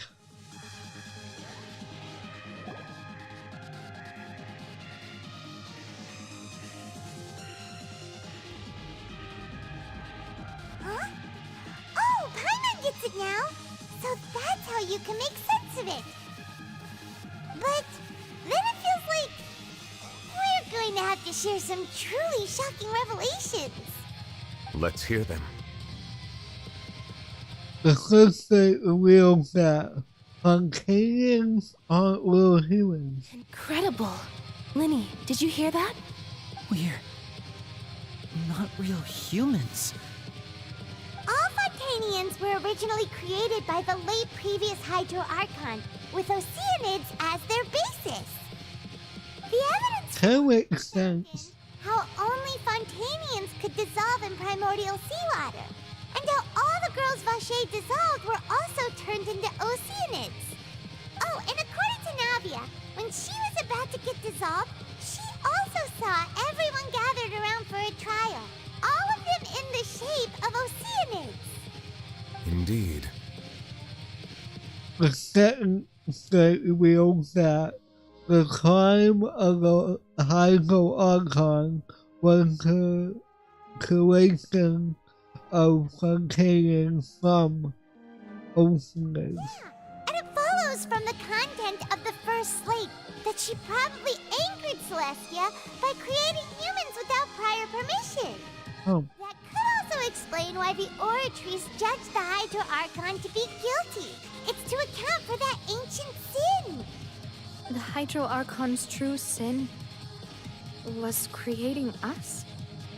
And yet, after many hundreds of years, the Hydro Archon's creations have turned around to try to judge the Archon within the Opera Epiclese. The twists of history are often the most unexpected of all. After the third slate, I'm still convinced that it should come after the fourth slate. Yeah, isn't the image here just like when Navia fell into the sea? So wouldn't it be trying to show the image of the Hydro Archon also falling into the sea once the prophecy has been fulfilled in the fourth slate? The fourth slate depicts the fulfillment of the prophecy as it already widely known. In the end, the people will all be dissolved into the waters, and only the Hydro Archon will remain weeping on her throne. Only then will the sins of the people of Fontaine be washed away. Did Paimon get all that right? Yep. You've made some keen deductions. I must say, given how much you still don't know, it is impressive that you've already managed to connect so many pieces of the truth. However, while you were able to decode all the information on the slates, they've also been etched with an additional layer of hidden information using a different power source. Oh. At the ruins, I tried to decipher the hidden information recorded in the slates. But since we only had 3 slates at the time, I was unable to come to a full conclusion.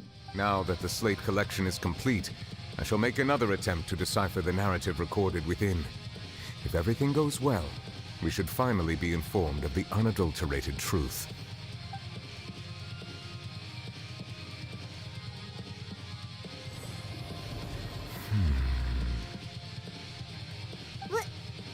Well? Did you get it? I believe I should share this truth not only with you, but with all the people of Fontaine as well. I will try to briefly summarize it for you.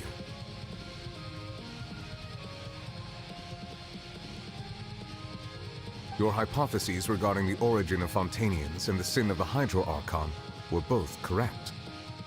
In the Fontaine of old, the previous Hydro Archon sensed the yearning of her Oceanid familiars for life on land.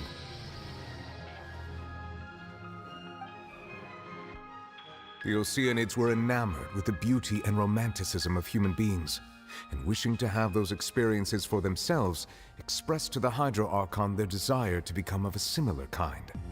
However, even though water as an element is intricately linked with the power of life, the Hydro Archon, as one of the seven, did not possess the authority to create a new form of human life.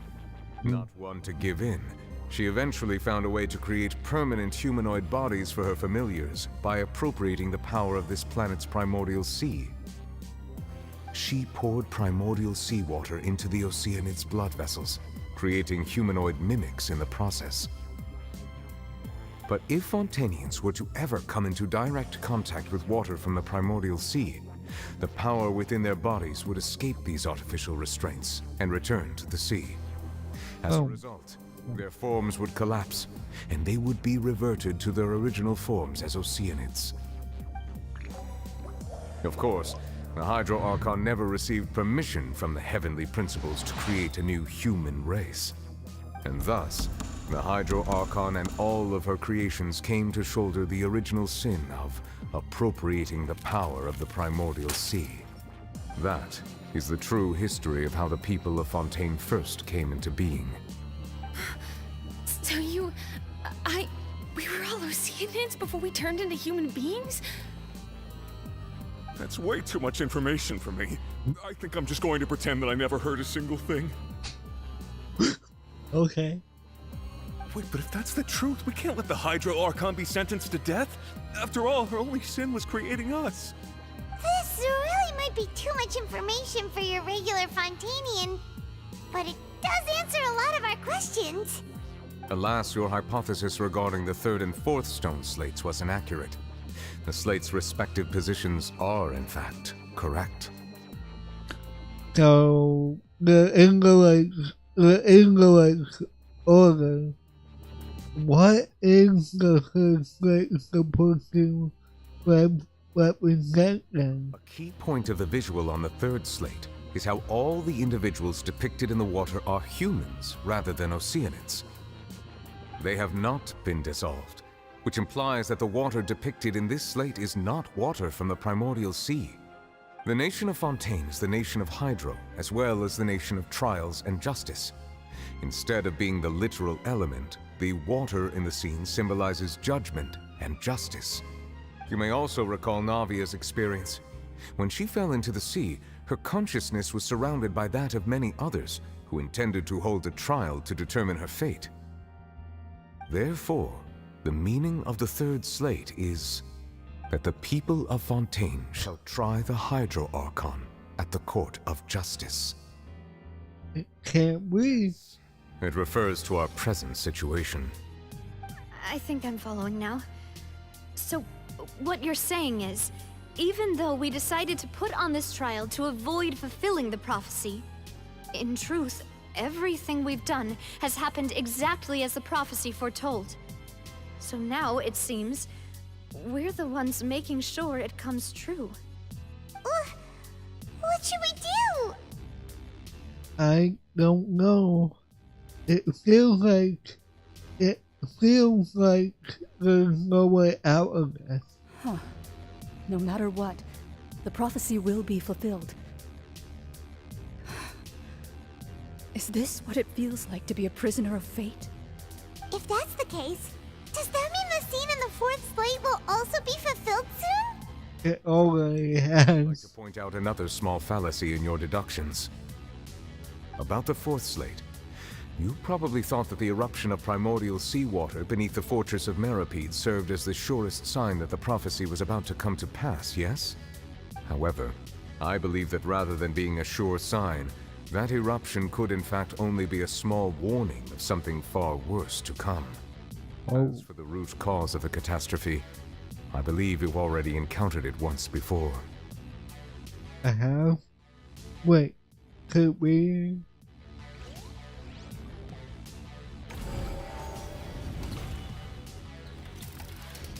This eruption was just a small warning of the things to come.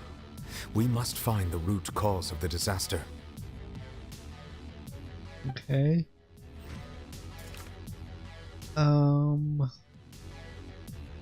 Prophesied disaster lake will likely spread from here.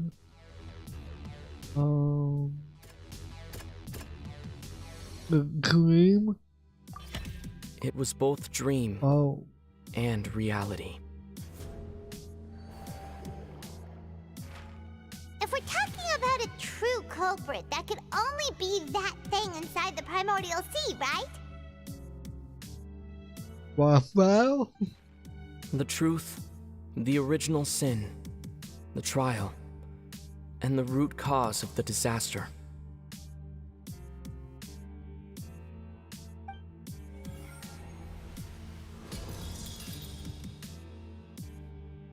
That didn't look good.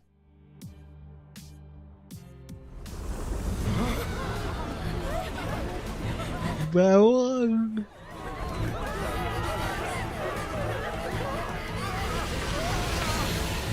Oh no.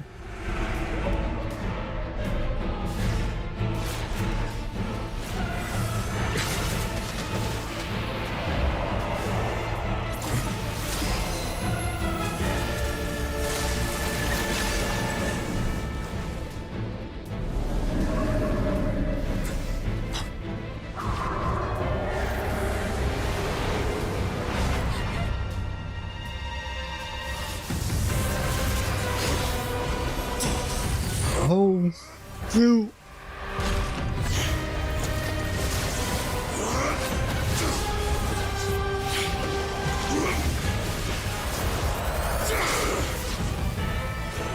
Badass.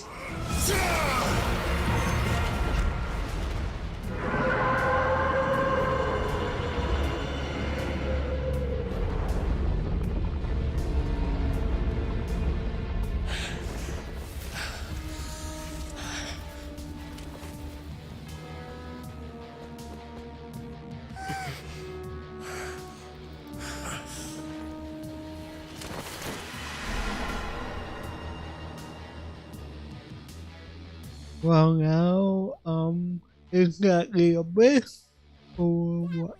Way too close! How did that thing just burst into the opera house? Wait, was that the huge whale you saw in your dream? That's right. I waited that it's also the one that Kyle saw when he was young. So we've met it at last. I understand very well why it has chosen to make an appearance here. That whale does not belong to Teyvat. It is a monster that has traversed the stars, weeping all the while. Greedily consuming the energy from the planet's primordial sea, using it to grow. That is the main cause for the rising sea levels. And once it has finished consuming all of the energy contained within the sea, its next step will be... You said that when the Hydro Archon first created Fontanians out of Oceanids, she filled their blood vessels with primordial seawater. Precisely.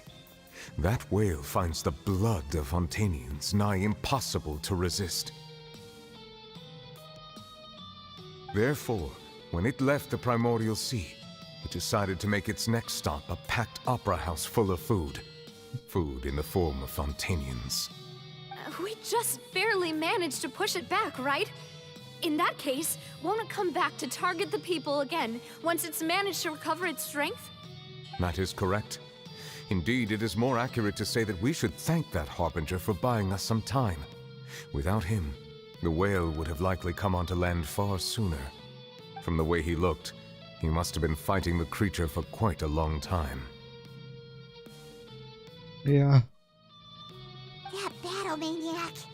We've always known that he had a special connection with that whale, but we definitely didn't expect it to help us out like this. Anyway, now that we know that this whale is the actual cause of the disaster recorded in the prophecy, all we need to do to stop the prophecy would be to find a way to beat it up, right? It is too late. swinging. It had already absorbed too much of the primordial sea's energy before we could notice it. At this point, it has become practically integrated with the sea itself. Even if the entirety of Teyvat were to be destroyed, it could still survive and swim off towards some other world. That's not something I will accept. We've already done everything we can, and we even found the true culprit. We've come so far. You can't just tell me that the last hurdle is some impossible foe. That's just not fair. Indeed, that's not how a grand performance should end. I'll fight it to the end, no matter what. So the prophecy will be fulfilled no matter what, huh?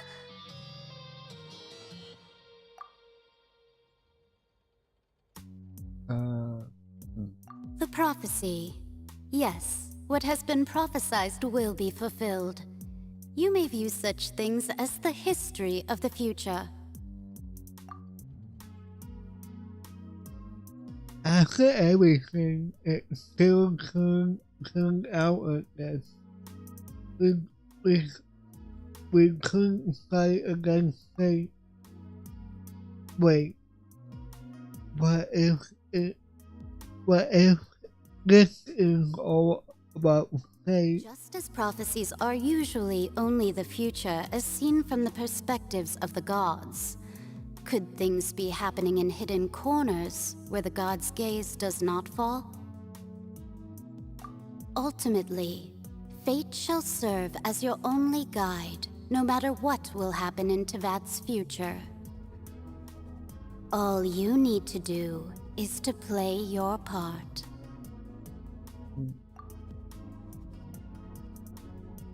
Could we that even if the prophecy will be fulfilled, there will still be a way to save everyone? Did I miss something? Wait, I forgot about Furina. Was it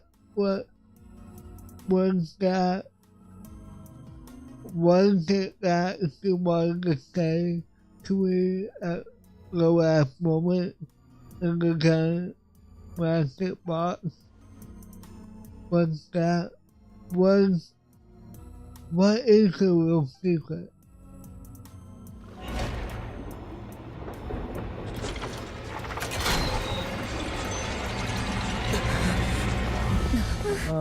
What's happening with the oratories? I believe it is preparing to carry out the death sentence.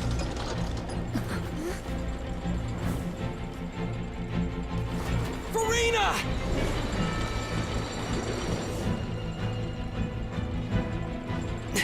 No, I still need answers.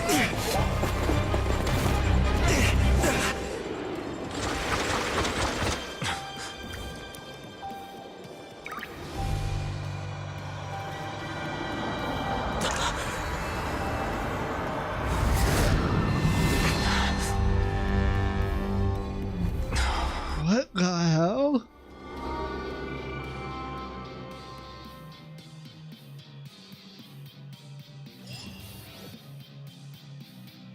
What has happened to us?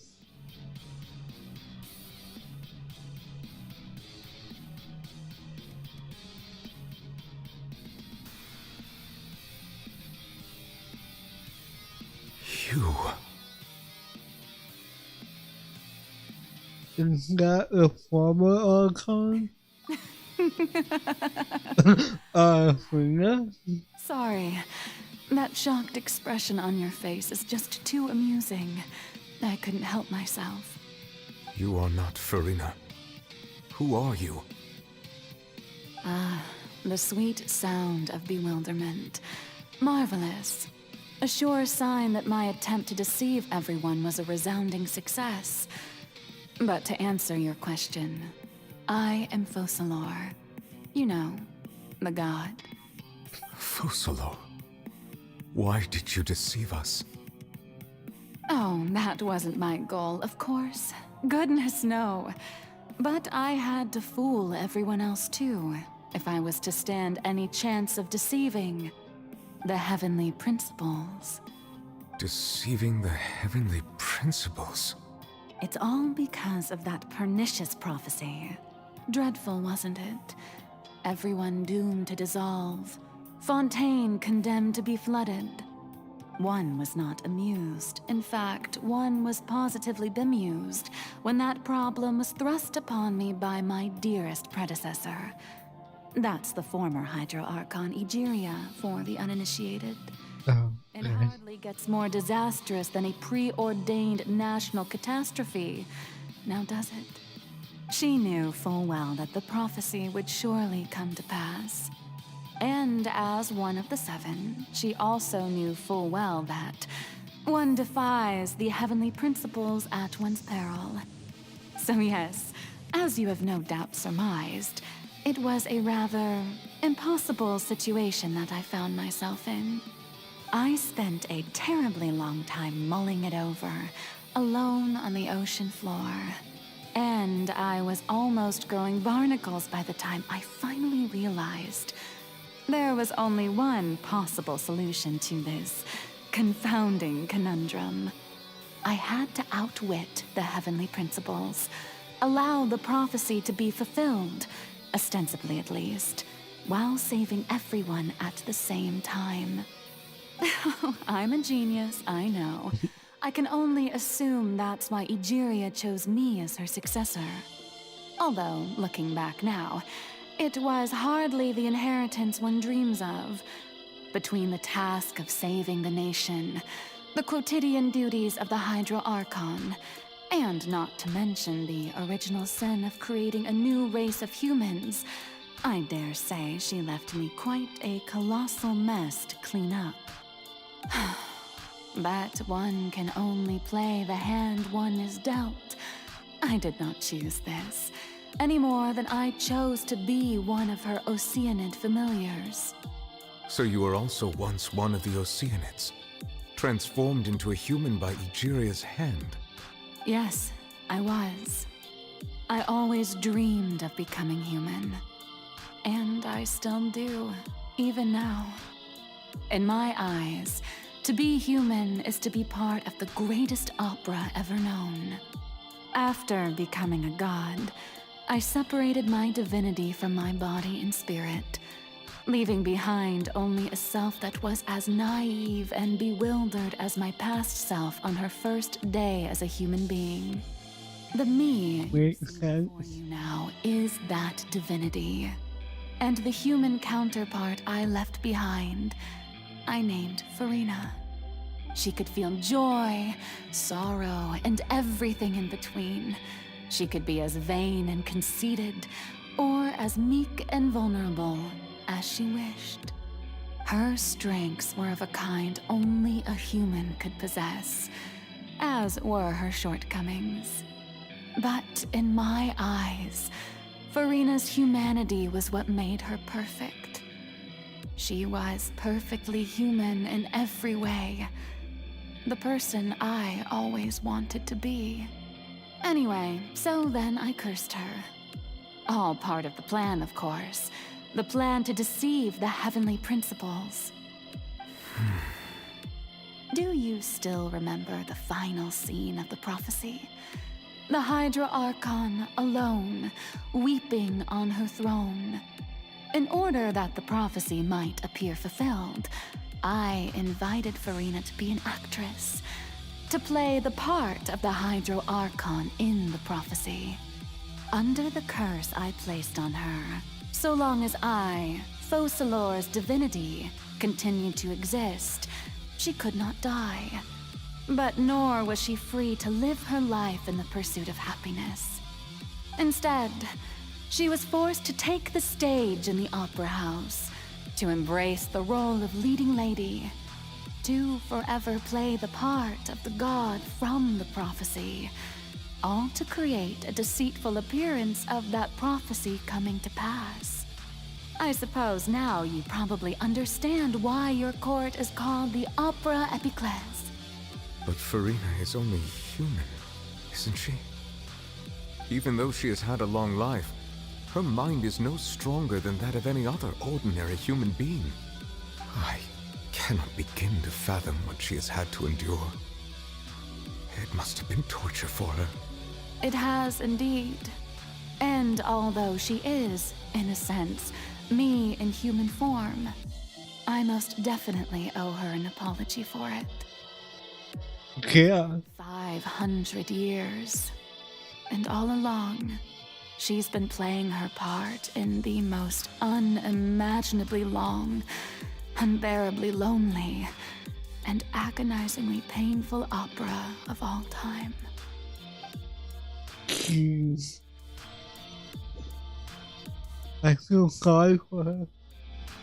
Kinda.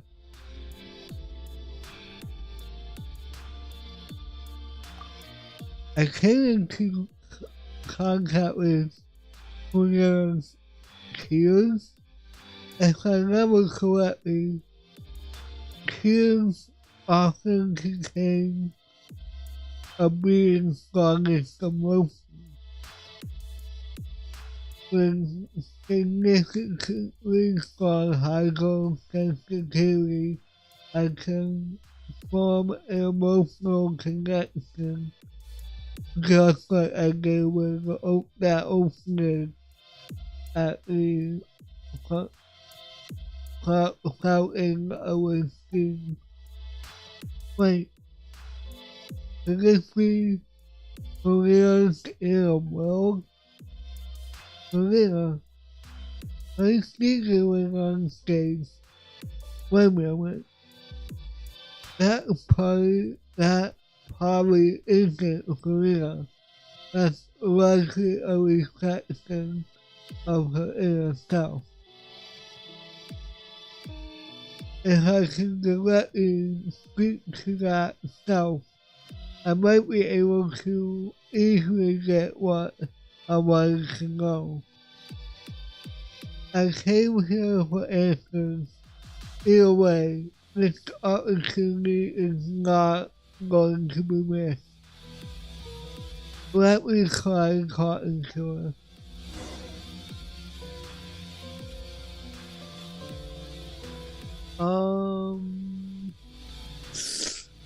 I'm not sure if how long this is gonna be, and I have 6 minutes.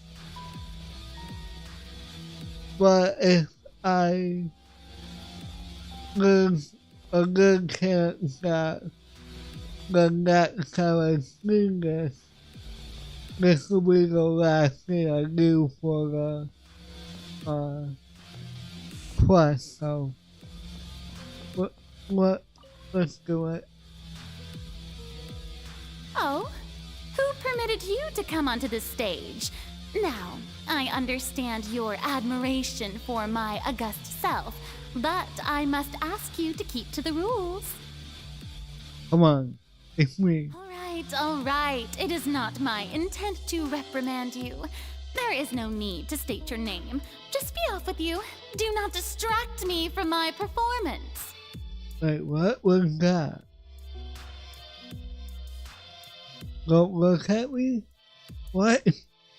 But I don't see an audience here. Oh, do not jest.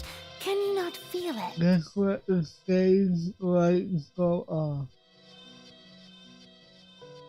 I am Focalor. The eyes of the way I spontaneans are upon become me. myself I must again. at all times display the utmost elegance and nobility. Something's off. There's no getting through to her. Even in her heart of hearts, she's still playing the role of the Hydro Archon. What sort of resolve must I have to that even her inner self and subconscious will have such impenetrable defense? I have to find a way.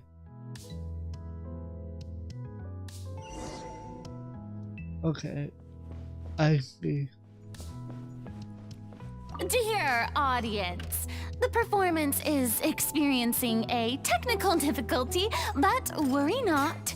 The guards shall resolve it soon enough. Okay. Rain outlines your fate. Huh? I'm going in! Wretched vermin! Not one way. Witness the power of Gugwa. Squall and fury! Hiya. Hey, what gives?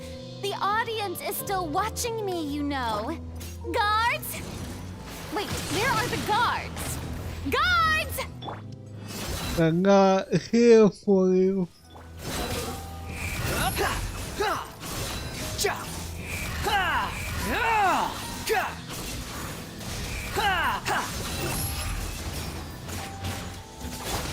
Teamwork is dreamwork.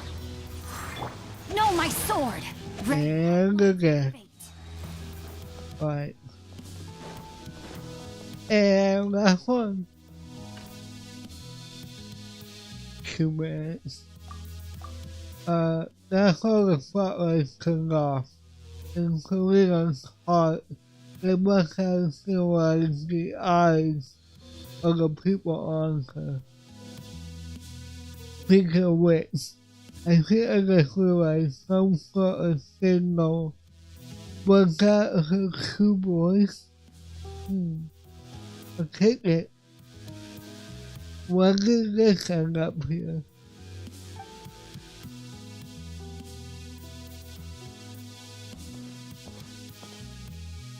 Either way, it looks like the show's about to begin.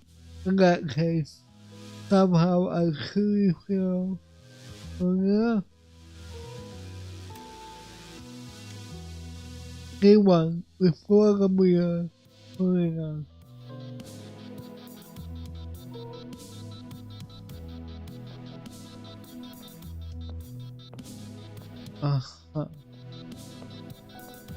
There was a mistake. Stop. Farina. Huh? Who's that? Who's calling me?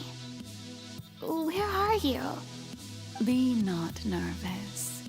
Be not afraid. I am before you. Wait a moment. You're near me? How can this be?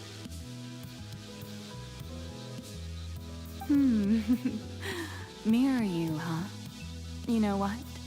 That's not bad. Let's go with that. Mirror me? What do you wish to say? The prophecy. Have you heard of it? What prophecy? Wait. I know. I think. I don't know why, but it's in my head somehow. The people will all be dissolved into the waters, and only the Hydro Archon will remain, weeping on her throne. Only then will the sins of the people of Fontaine be washed away. Oh, very good. You know it well.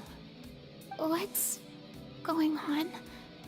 I can't seem to remember anything clearly. The only thing I know for sure is this prophecy. Will it really come to pass? Yes, it will. And that is why I've come to you. Disaster will come to Fontaine sooner or later. Things will develop just as the prophecy declared. There is no escaping it. But doesn't that mean everyone will die? I'm a Fontainian just like them. Will I dissolve too? Oh, don't worry. Magical meetings exist in this world precisely to give people a chance to turn things around. It is the reason why you met me today. I will tell you how to save everyone, but you may have to suffer somewhat. Oh, so there's still hope after all. Goodness, you frightened me. You spoke so much and with so much certainty. As for the suffering, well, I will admit that the first thing that came to mind was, why do I have to be the one to suffer? But if the prophecy will come true, I'll also die anyway, right? So if I've already met you as my magical meeting in this world, if there were scales, with all the people of Fontaine on one side and my pain on the other, is it not obvious where the scales should tilt? You truly are the perfect human, my ideal. I suppose this would also be the justice that belongs to you. Huh? Don't worry, it's nothing. Listen well. Fontaine has just lost its Hydro Archon. I need you to play a role, that of the new Archon. Play as a god? That's right. You must begin a never-ending masquerade. You must never let anyone suspect your identity. If you can keep it up, then I shall have my way of defying this prophecy. But should your identity be revealed, then all hope will be lost. But how will I do this? A human assuming the role of a god without being exposed. Don't worry. What you must do is not to turn yourself into a real god. You simply need to play the role of a god as humans imagine them to be. Being a human yourself, I'm sure you already know what such an entity would be like. Remember, your true challenge will not be pursuing divinity, but contending against humanity. I'm still not sure I understand, but I'll try. I'll try to do this. So, how long am I going to have to play this role? To accomplish this mission, you will have to stay on the stage for many, many years. You will endure and not grow old until your task ends. But I promise you, all will eventually end in a magnificent and dramatic trial, and everyone will be saved. A trial, huh? How exciting. I'll be looking forward to it. Thank you. Attention, please. Moving on. Oh. Okay, I can't. It's already qualified. I have to. So, yeah. We'll pick this up. We'll pick this up. Either, yeah,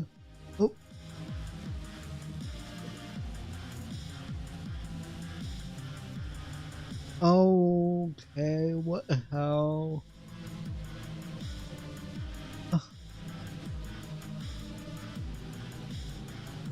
You. Sorry. That shocked. You are not for. Okay, Oh, that wasn't my goal, of course. The heavenly. Deceiving the. It's all because of that pernicious prophecy. Dreadful, wasn't it? I don't know why, we started this. She knew full, and as one of the seven, she also knew full well that one the so yes. Thank you. Doubt surmised. It was a rather. I spent a terribly long time mulling it over. Alone on the ocean, I had to outwit.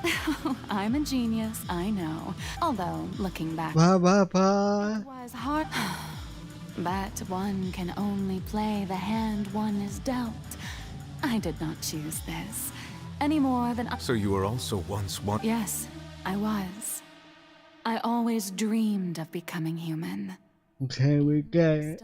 Can we? Even now. I need to go. Thank you. I separated my divinity from my body and spirit, leaving behind only a self that was as not the me used. She could feel joy, sorrow, and her strengths, but in my eyes, Furina's humanity was what made her perfect. She was perfectly... Anyway, all part of the plan. Do you still remember the in order that under the curse I placed on her, so long as I, Focalor's divinity, continued to exist. I am spamming the A button. But no, instead, I suppose now... Thank you. But Furina is only... Even though she has had a long life, It has indeed. It's been fought, and all along, she's been playing her part in the most unimaginably long, unbearably lonely.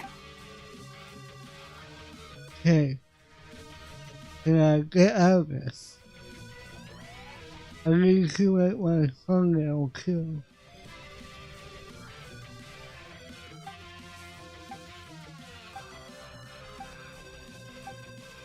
Come on. Thank you. Oh my god. Let me leave. Wait, don't move. Okay, please. Wait. Sorry about that. Yeah, but I'll be back on Thursday to finish all this up. Probably Thursday night. And yeah. Anyway, I want to thank everyone who came out today, tonight, and hung out. I want to thank my listeners as well. And yeah. Until my next live stream, I'll see you next time. And remember, let the shadows embrace you. Bye.